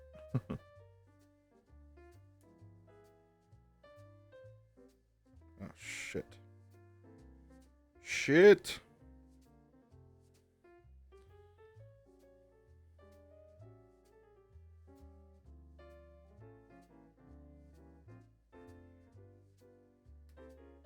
Okay.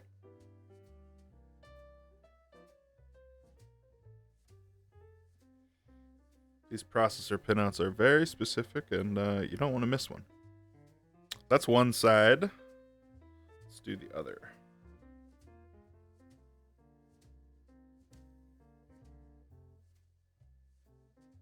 I'm just measuring pins right now to snap off.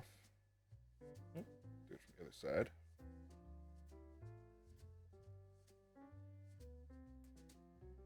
There we go. Okay. So, those are pin pads for the processor right there.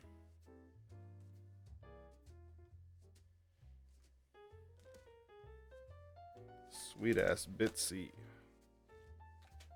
That. I don't need these. This is my bag of stuff I don't need.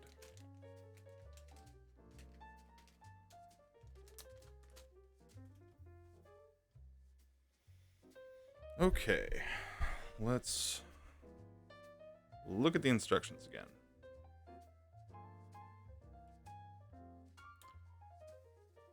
Step 2.5. Solder MCU. Fit and solder the Bitsy or Pro Micro C MCU as shown below. After soldering, clean with rubbing alcohol. Snip the pins. Okay. So it gets oriented like that.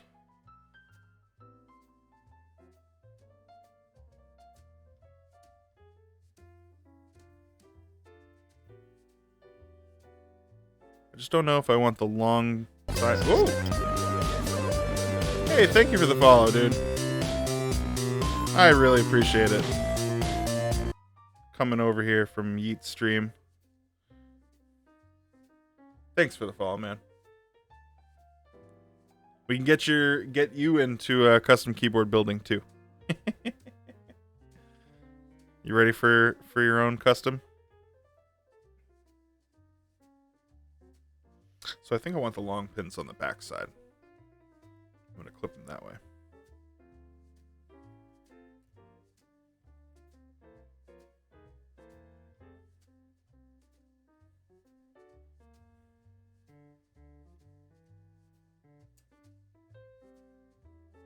Need a PC again? Yeah.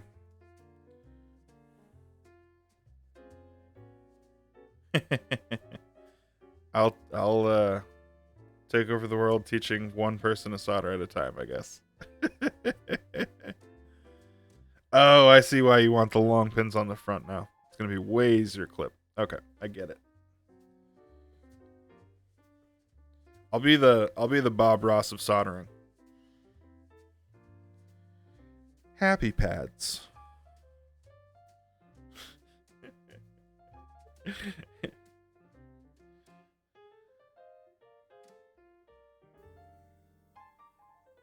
Yeah, what do you think? Good idea, right? See, my hair is tied back in a ponytail, right? But if I got out of the shower and actually took care of it, big curls. No burns here. Just happy flesh wounds. Exactly. So you already have the right mindset. You're so ready. Okay.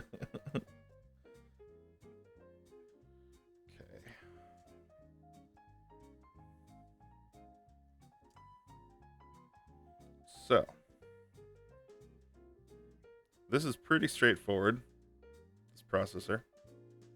I'm just gonna have to solder both sides, I guess. So I should probably just start off by doing the back.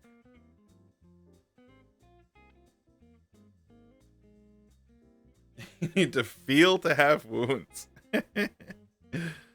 Got dark in here all of a sudden. Emo kids are like the vegans. You don't have to ask them who they are because they'll always tell you. We are nihilists. We don't believe in anything.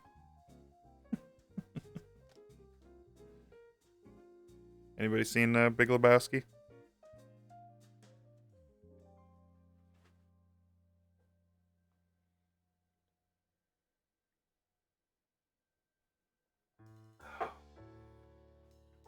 All right.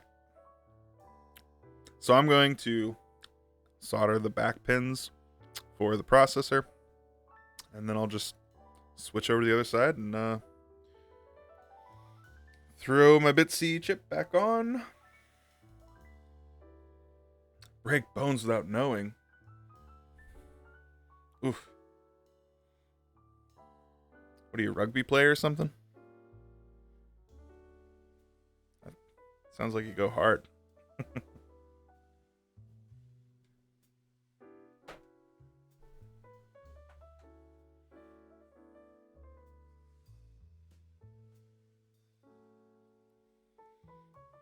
I mean, anytime you're breaking bones without knowing it, that's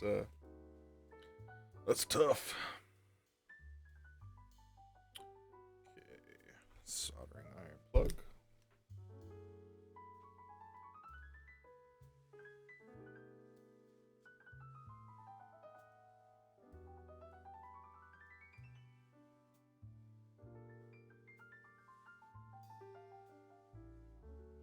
Fans going on so I don't die. Just when you punch someone too well. Fair enough.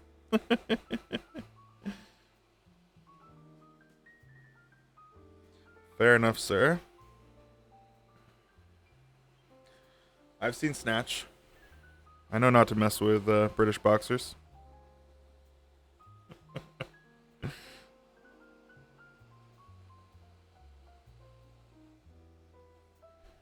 Alright, let's do this.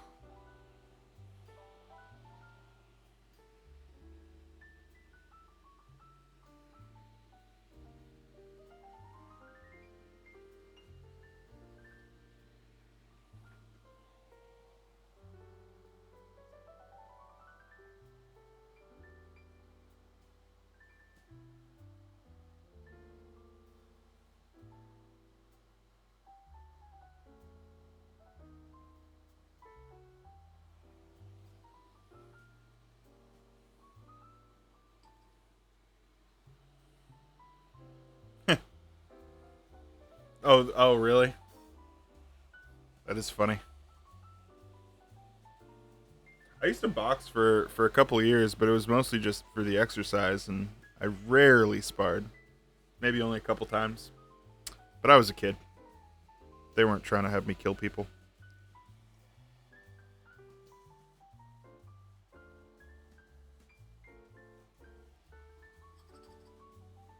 I enjoyed boxing.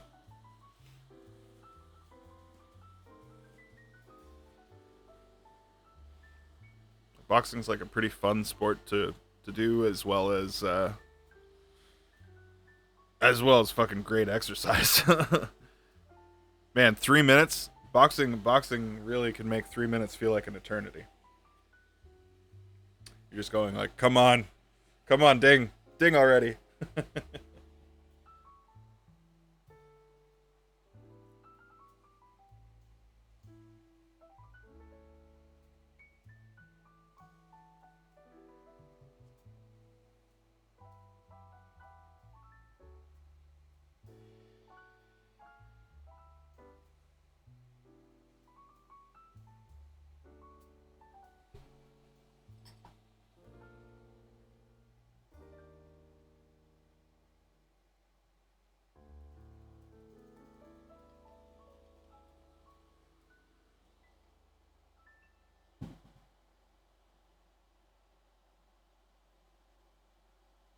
What's a stone in pounds?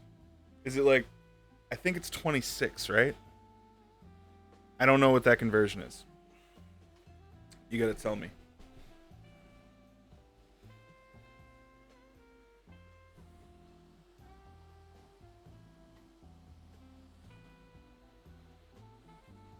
Because that's the funny thing, is you guys totally use pounds too. Unlike the rest of Europe, we're the odd man out. Go to Google. Yeah. Convert that shit.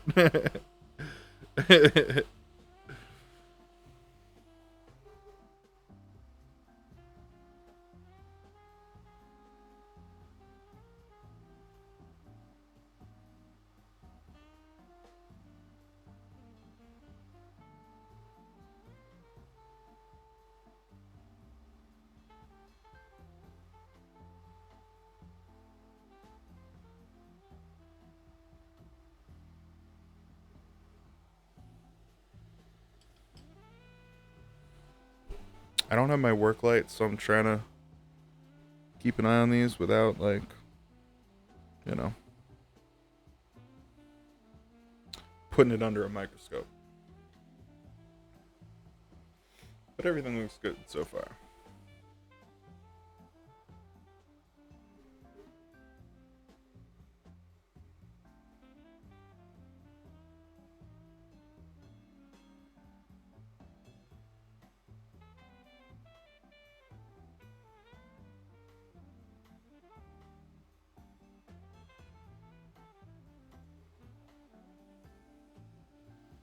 £14. Okay.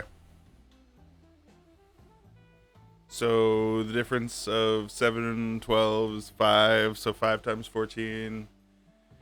50. So that's 70 pounds. Wow. That's quite the difference. I'm sure that would have had more impact if I knew what a stone was without you having to explain it to me. Yeah, it's so hard, man. I did the same thing. I went from a job where I was like doing physical labor, you know, picking up really heavy boxes, moving pallets and stuff. Yeah, 98 to 173. Yeah. Cool, my math was right. Almost. Yeah, I was like moving heavy stuff every day and running upstairs and running downstairs, and now I do this all the time. And I definitely gained a lot of weight back that I had lost. But you just try and eat okay and get the exercise in where you can, which I haven't been doing. I have not been doing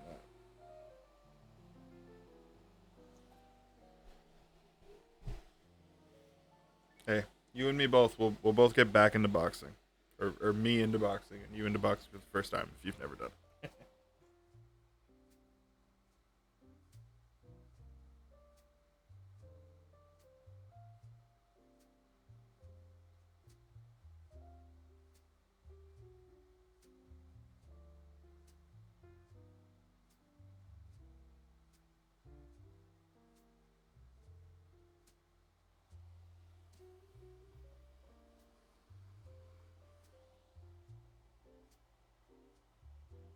So one side of pins looks good so far. I've got a couple more to do on the other side, and then we'll stick this processor on. You've had trouble gaining weight. Wow. I have the opposite problem.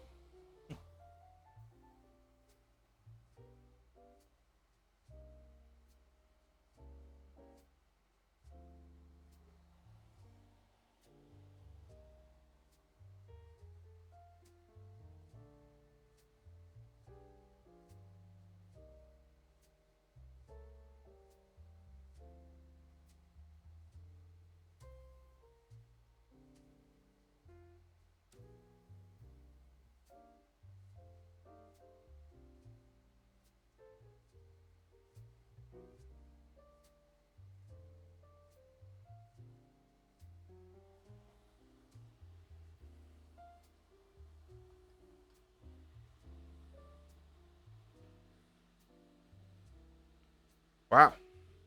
So you were like super skinny.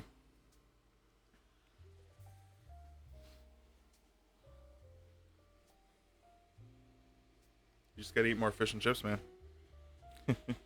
You should gain plenty of weight if you did that. Nothing but the fried foods diet. Pretend you live in Scotland.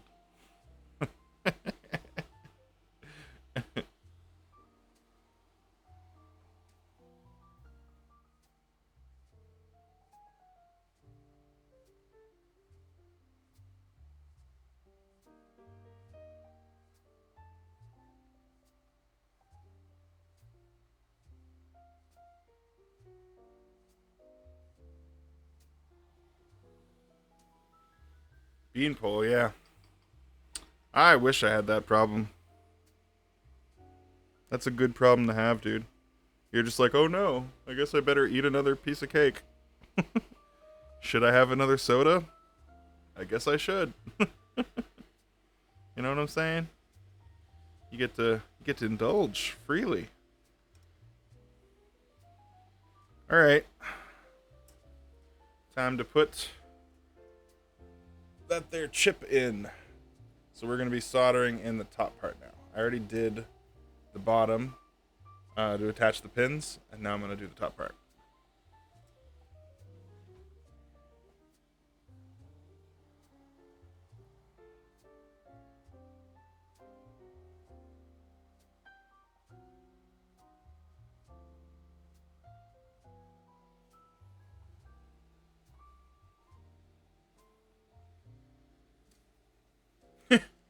No, you got me there.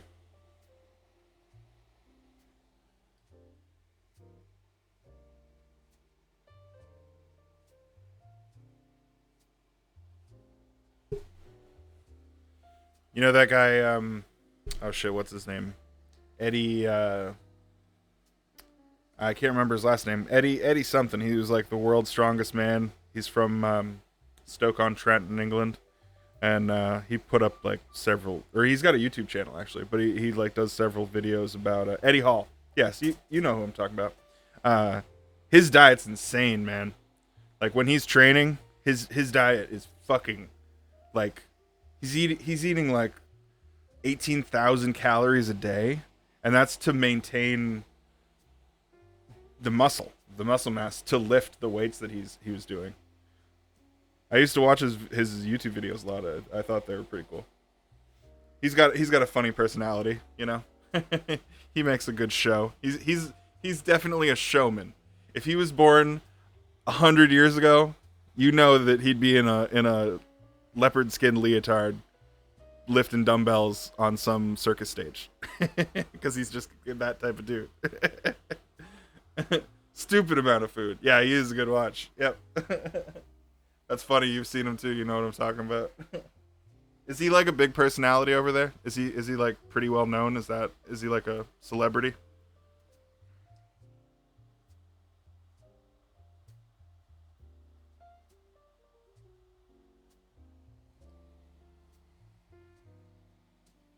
All right. I did the two opposite pins on this thing, so the rest should stay pretty evenly while I do them.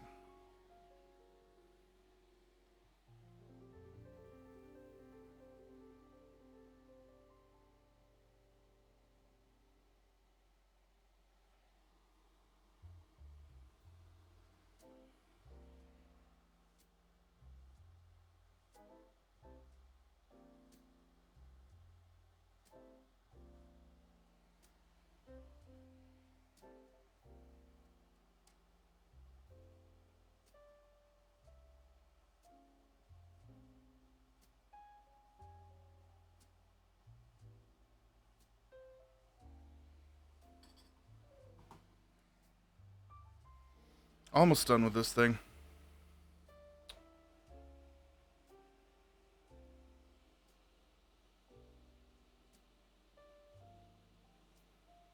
Yeah, what was it?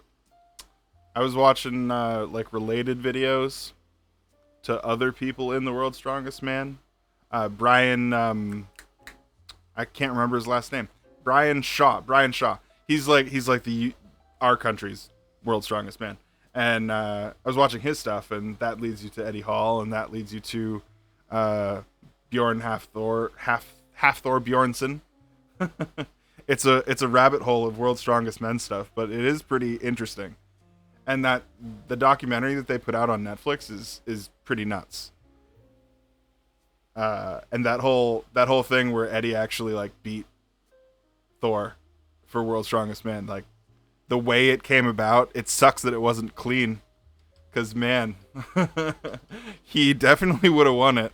Cause fucking Thor was not in healthy shape. It looked like it looked like he was having some health issues that were making him struggle. And then he got disqualified. It was just like not a good time to be that guy, and not a good way to lose either.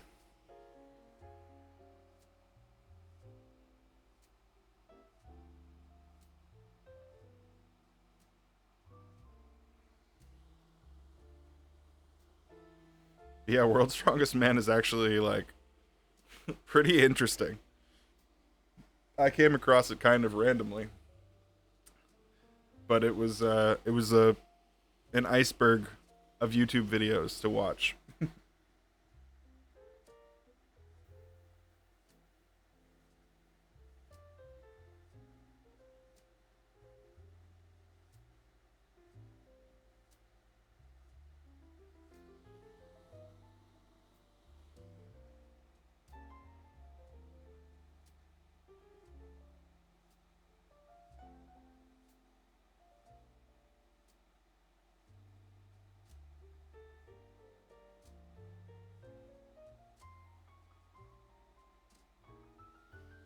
Almost done with the left side.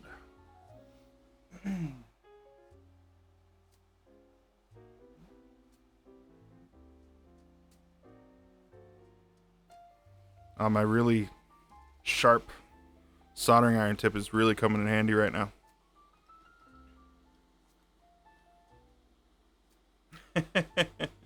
4 a.m., dude. That's rough. I'm the same way with sleep too, though. You're like ready in your mind. You're ready to sleep, but you're not like ready.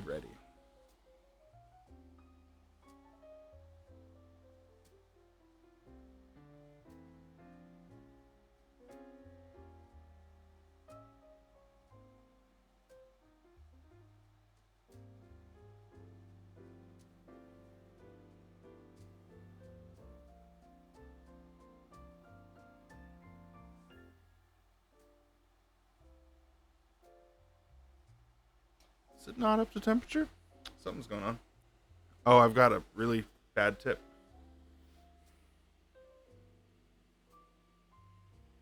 I've got no tip at all. Always clean your tip, folks. It's not just for it to look pretty, it won't transfer heat. So, anyone who doesn't know, that is why I keep using this thing, because after after you put solder down, what's left over on the tip will oxidize, and the oxidization creates like a coating that will not allow the transfer of heat between the contact surface and the tip. So you got to keep it nice and clean and shiny, and that'll make sure that the tip is actually doing what it's supposed to do.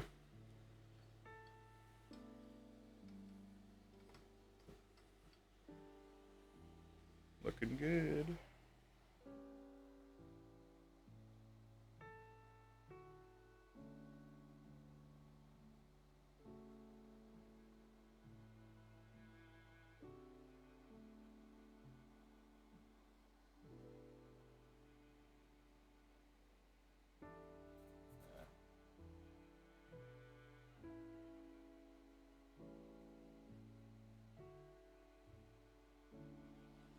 There we go.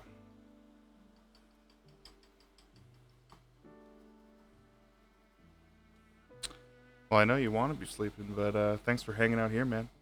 I appreciate it. And thanks again for the follow. That was really cool of you. I know keyboards aren't your thing, but we'll make you a custom keyboard, man.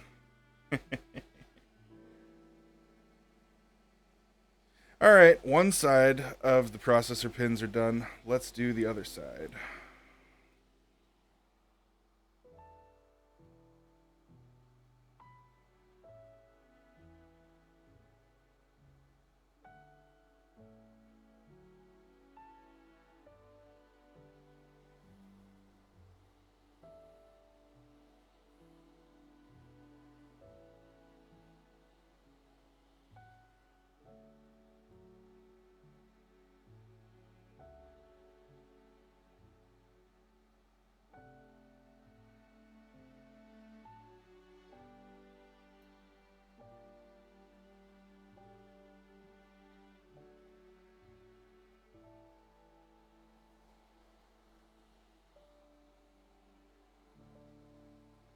I'm just being very careful with these pins because fixing them after the fact would be pretty difficult.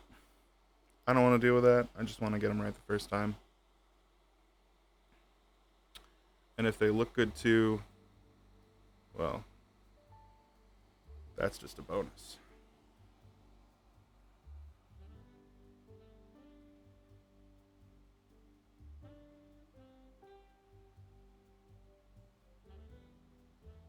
Okay.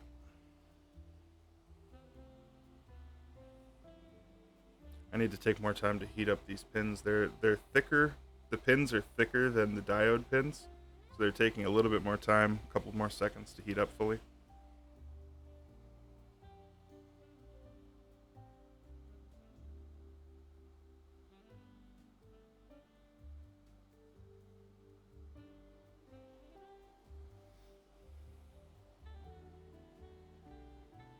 Yeah, that looked way better the first time. Do it like that. Heat them up a little bit longer. I'm going to keep this tip nice and shiny.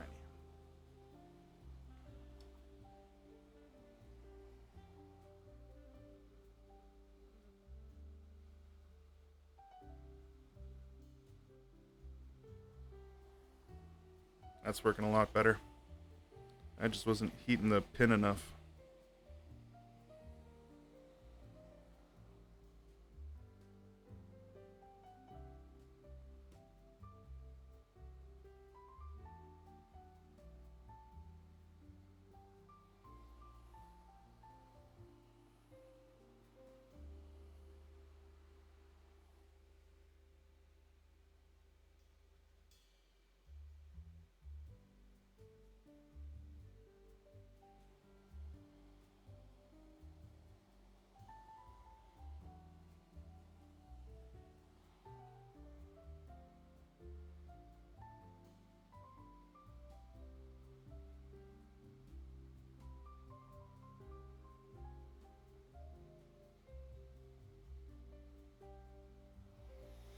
Oh, that one wasn't so good.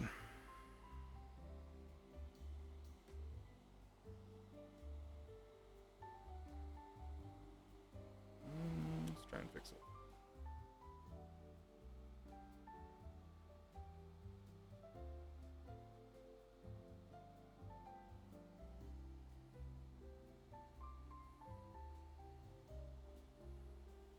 Only a couple more to do. The processor is done.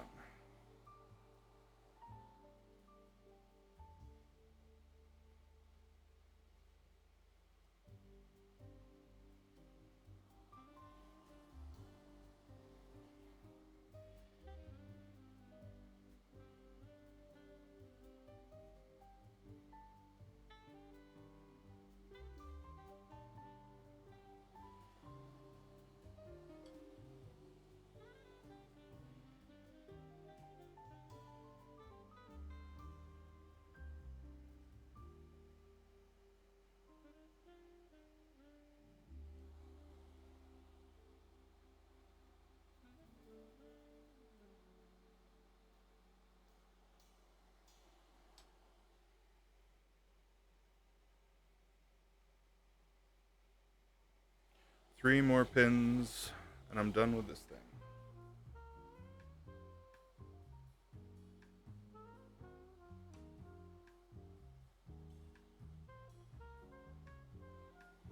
Wow. Come on, tip.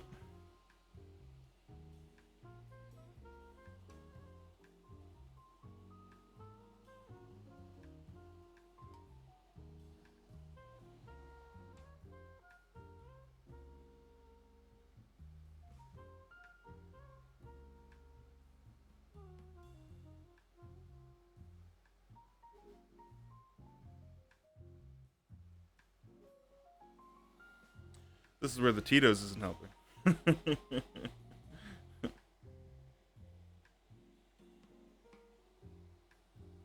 Don't drink and solder, kids.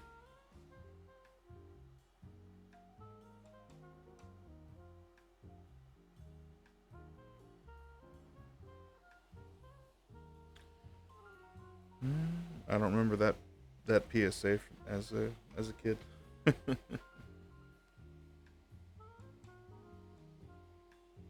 Okay. So, that processor looks done.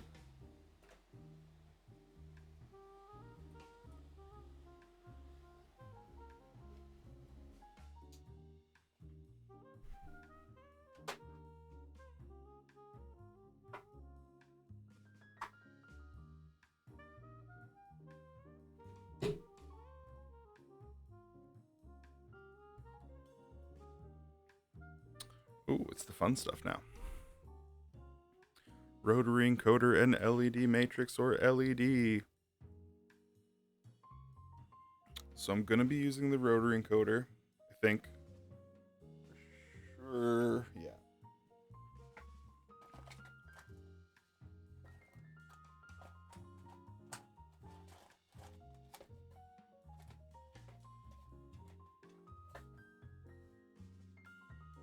And the OLED.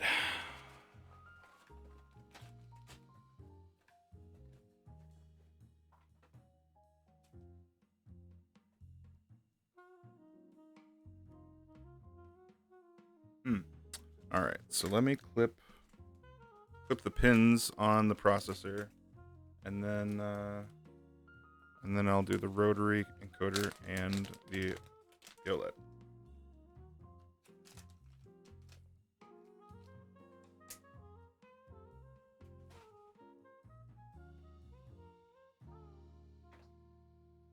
It's pin clipping time. Oh, these ones are a little bit thicker. Let's see if it gives me any trouble.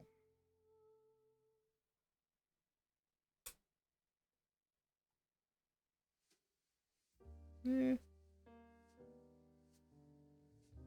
it worked okay.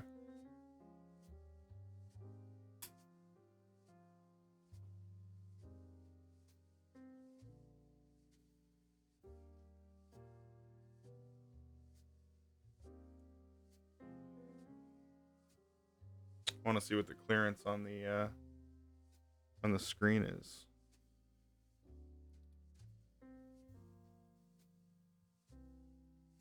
What the heck?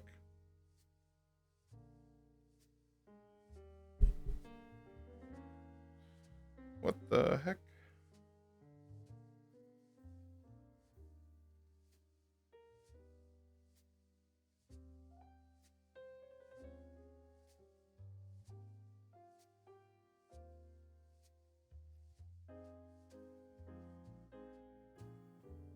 Okay.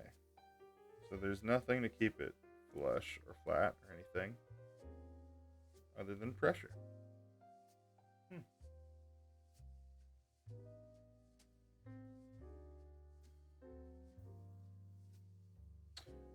All right. So it looks like if I don't do this in a very specific order, I'm going to run into trouble.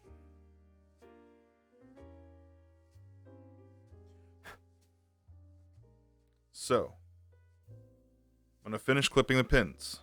Then I'm going to solder the pins for the OLED to the bottom. Then I'm going to do the OLED. That's the order I'm working with.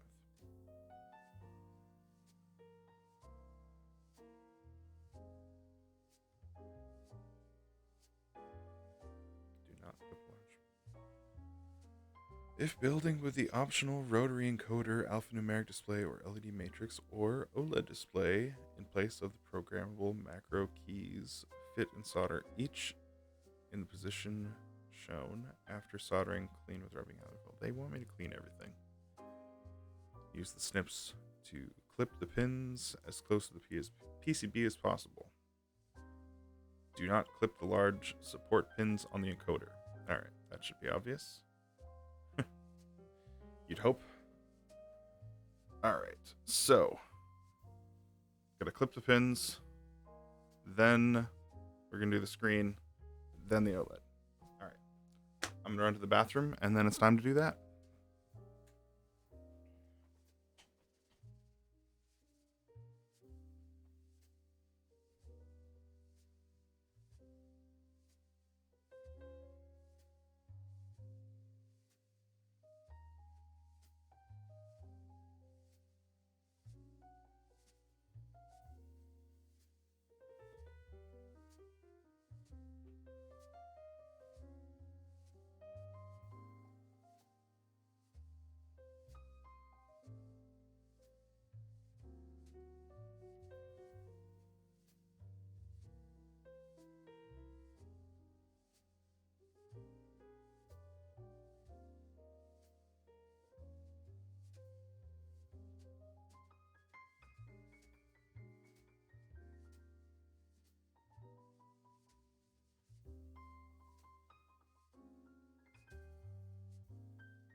So if I wasn't doing, or if I wasn't going to use an OLED or the knob, I would just be flashing it right now.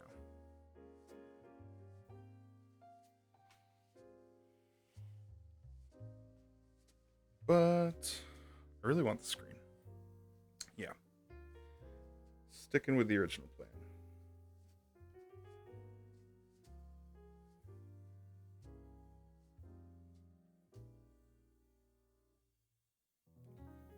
Sticking with the plan.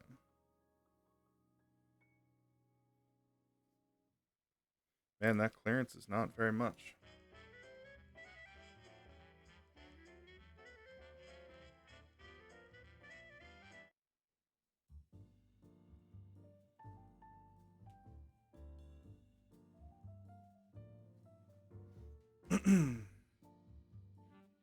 Right. I don't know why I keep putting off clipping these things.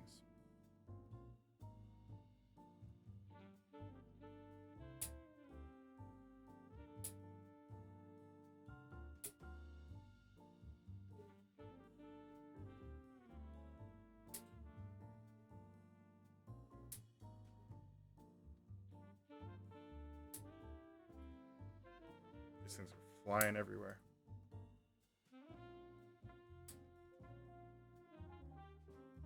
How do you contain the pins when you clip them?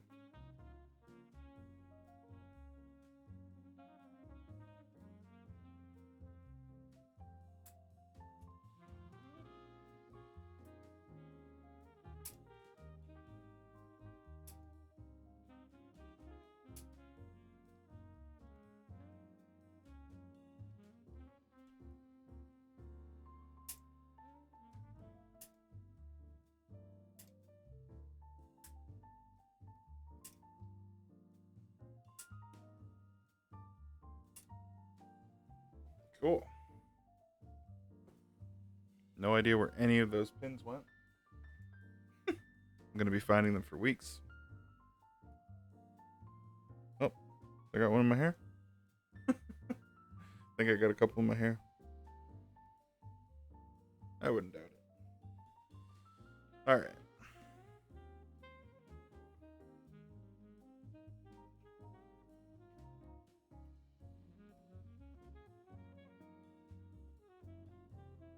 Oh man, I got a bent pin on my rotary.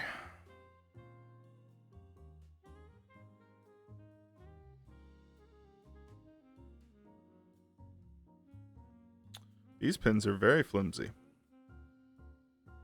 Careful with your rotary encoders, kids. Okay. Let's make sure.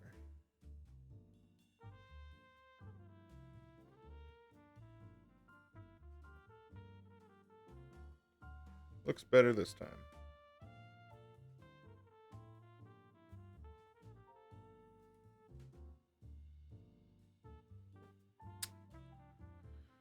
Gotta have your rotary encoder. I should probably do the OLED first.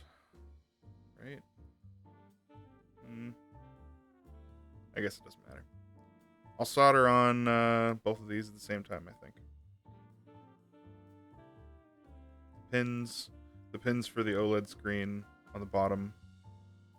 And then I'll do the... Yeah, I'll do the rotary knob at the same time. Okay, that doesn't want to stay in. That'll be tricky. I guess I'll do the knob first. Soldering time.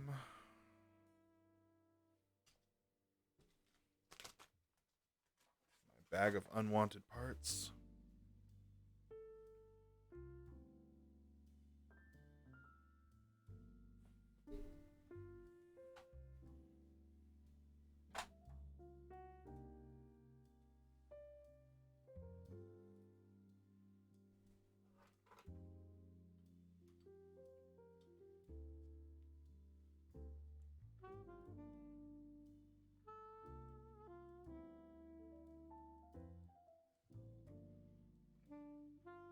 Okay.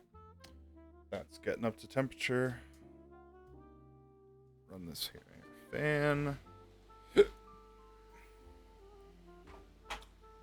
Another sip of Tito's.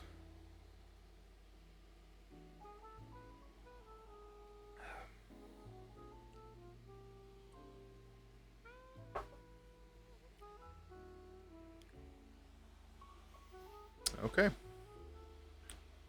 get this rotary encoder on. Rotary encoder.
There's one pin that's right next to an LED.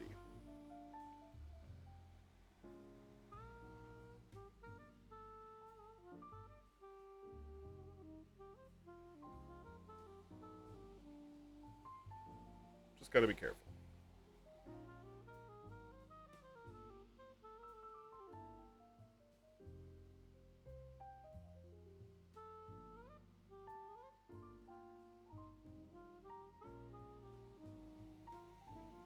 I think that's good.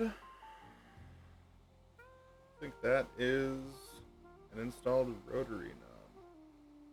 I'm not sure if you're supposed to do the clip-in legs, but I kind of want to, just so they're secured. Just so I know. I don't think it's going anywhere, but I'm just still gonna do the support legs just to be sure.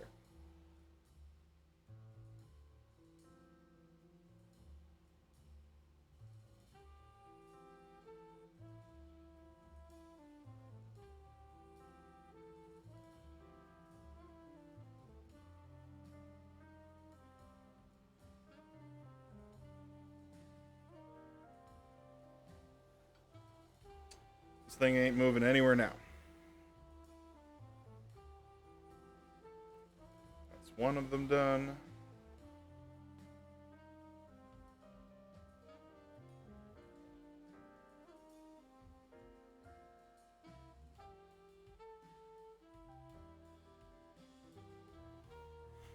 Giant through holes. Okay, well, I don't think this rotary knob's ever gonna move anywhere ever again. So I hope I like it where it's at. Right there. And we'll do the pins. Yeah, we'll do the pins for the OLED right now.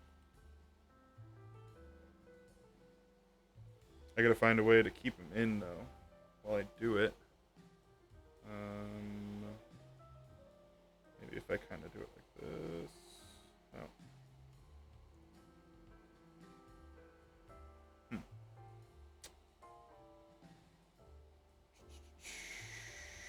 What is the solution here?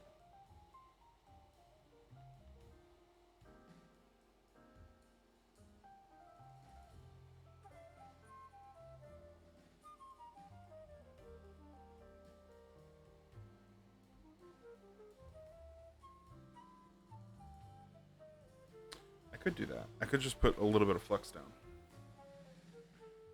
I'm going to put a little bit of flux down, and then I can just drop some solder from the iron without any flux left in the wire.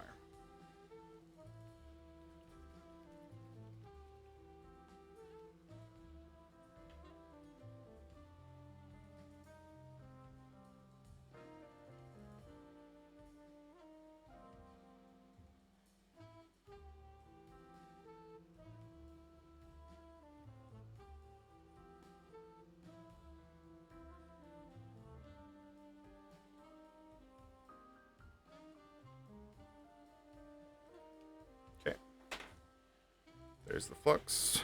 I am up to temperature. Yeah. Just get a little bit of solder on here.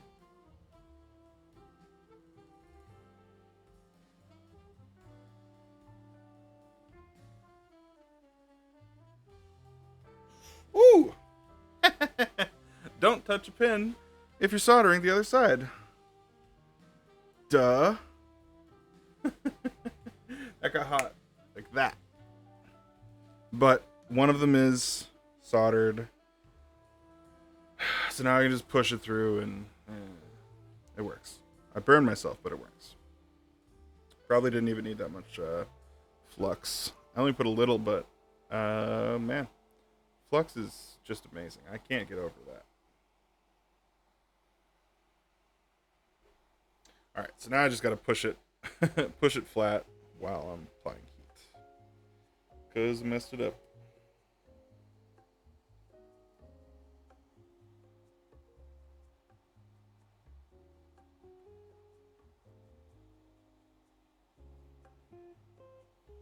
Blowing on it like that actually does something.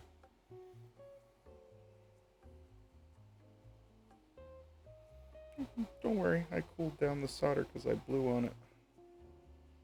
Okay, it's flush. I can do the other 3 pin legs now, and then I can do the OLED from the other side, and that'll be a whole nother set of challenges.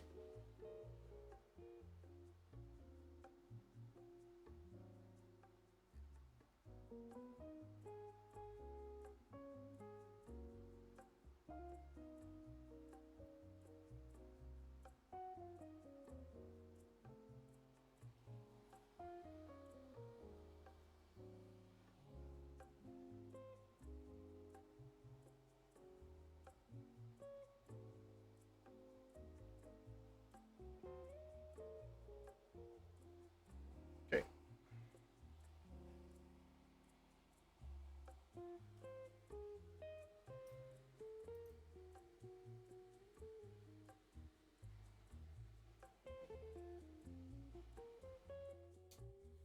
The pins are laid down.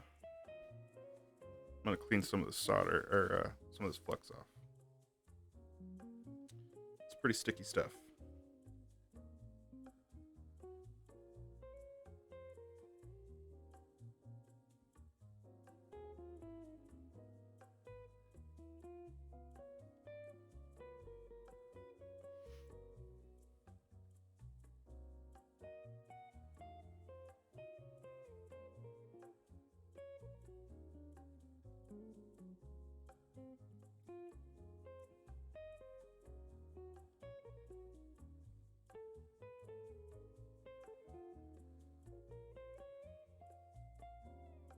It sort of rests right on top of the USB port. I don't know if that's right or not, but that's just the dimensions it is. Okay. So I just have to put pressure like on the back here while I'm doing it.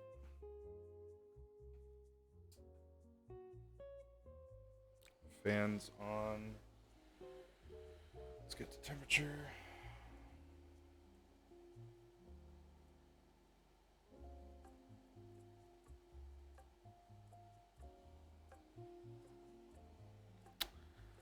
Let that thing cook up a minute.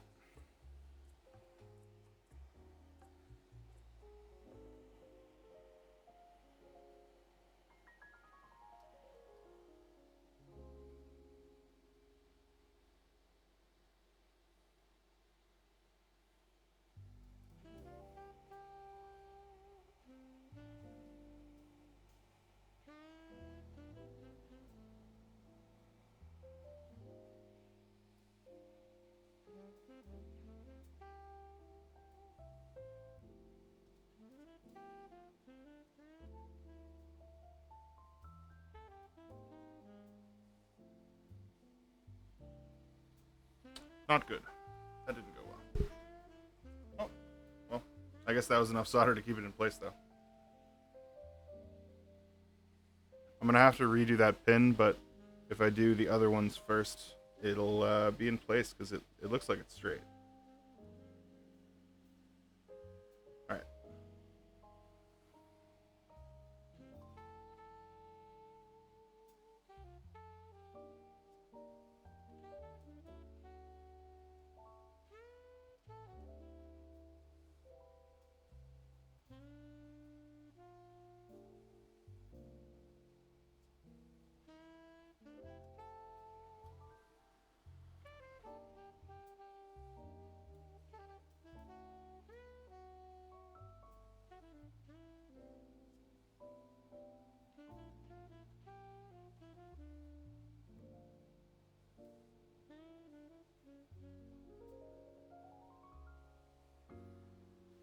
That's pretty easy, actually.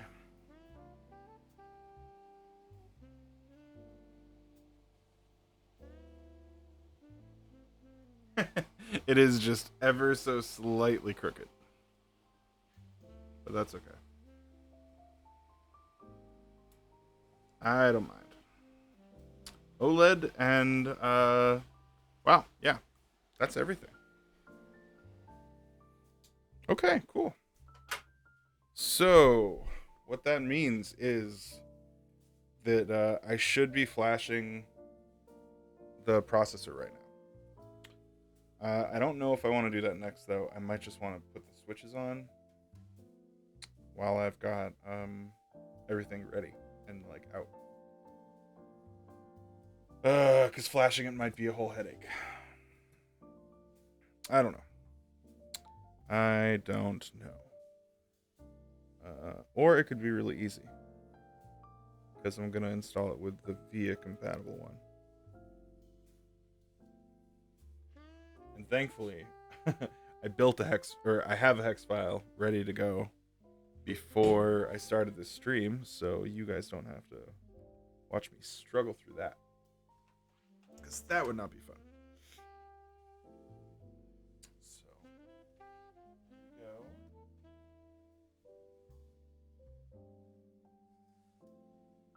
So that's going to be the OLED screen, and that's the dial. Yeah, let's flash it now.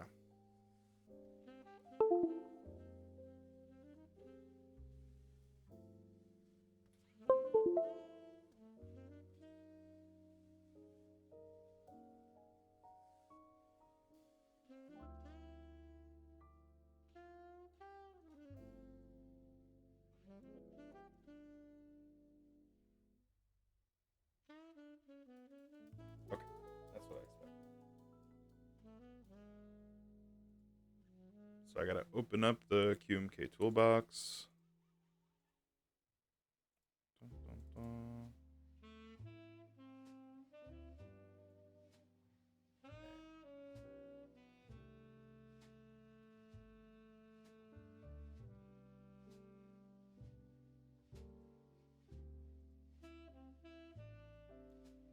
We're gonna install a hex file that is VIA compatible.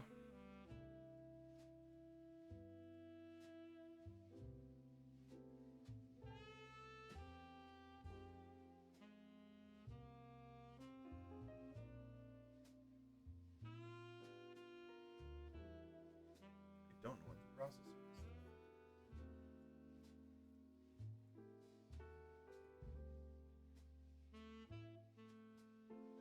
Let's check.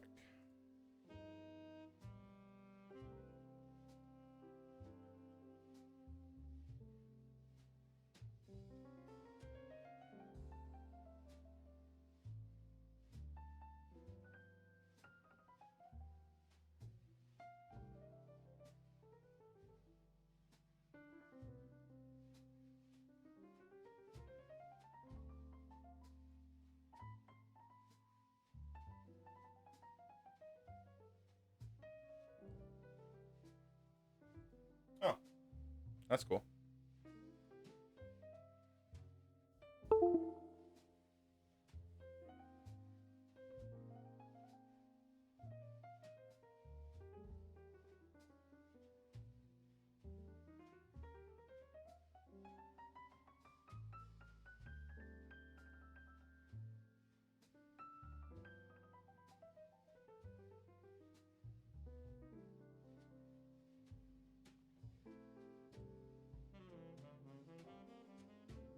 Oh, I think it works.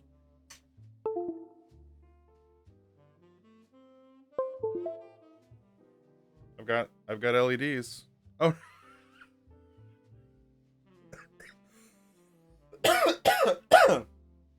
I gotta stop breathing in solder. I've got 3 LEDs out of 8.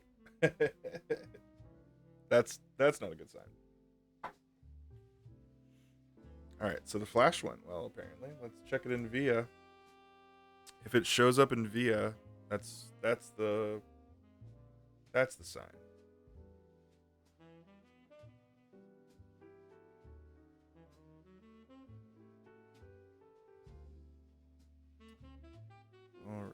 it did not show up in VIA. Let's see.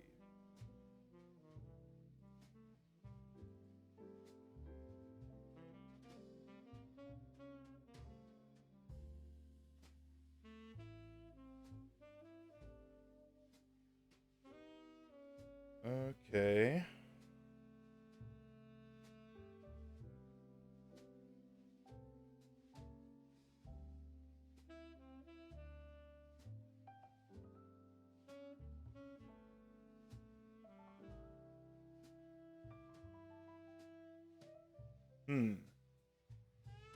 Okay. So I'm gonna have to reflash it, looks like. Because the VIA one is not like.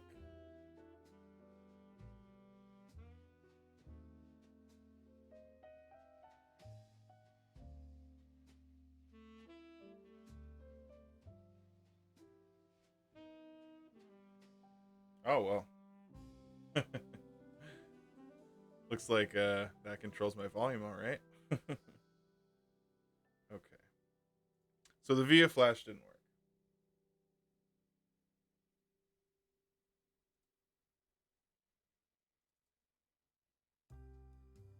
But there's a couple other hex files to try.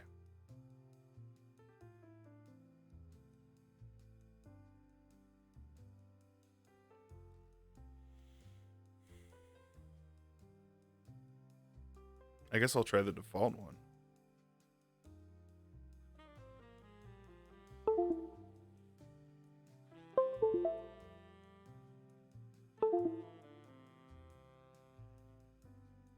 Okay. So I reset it. We're gonna try the default one here.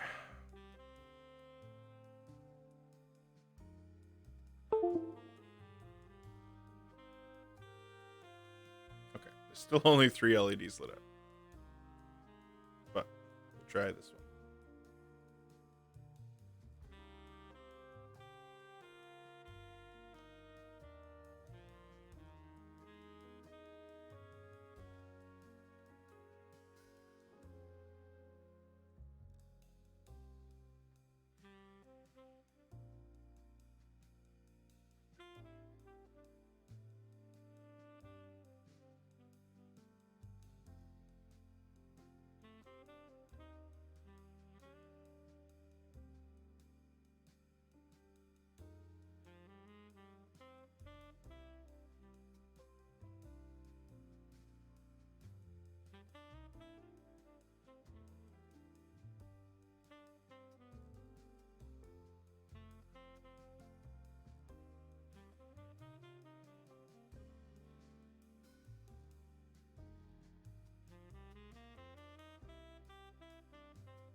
Okay.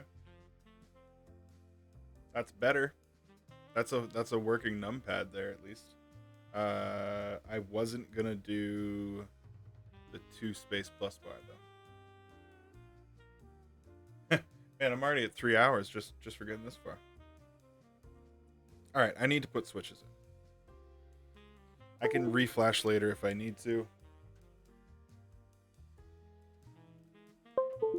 I can deal with the programming later, but the PCB works. I'm pretty sure. The only thing that might not work is the LEDs that I put in.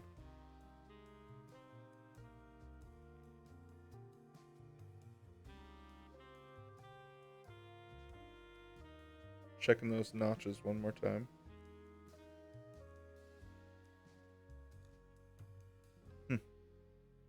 That's so weird that only 3 of the LEDs work. I would have thought that it would like break all of them and nothing would work at all, or they'd be fine. Because they all look the same. So, switch time. And there's 2 choices. We can do tangerines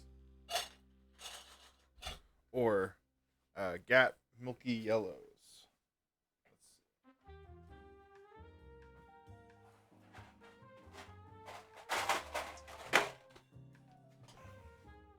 And the GAT milky yellows are in the tangerines.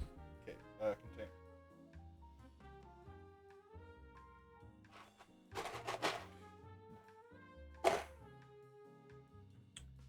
You know what? I'm kind of feeling like doing this in a two-part.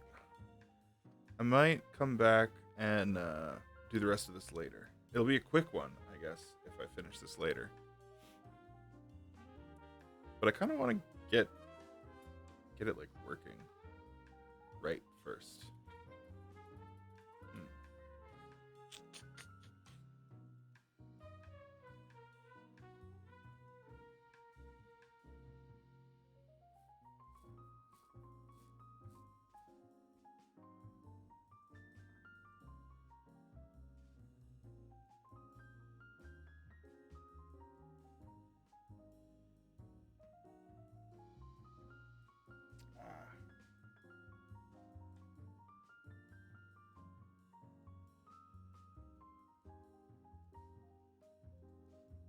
Okay.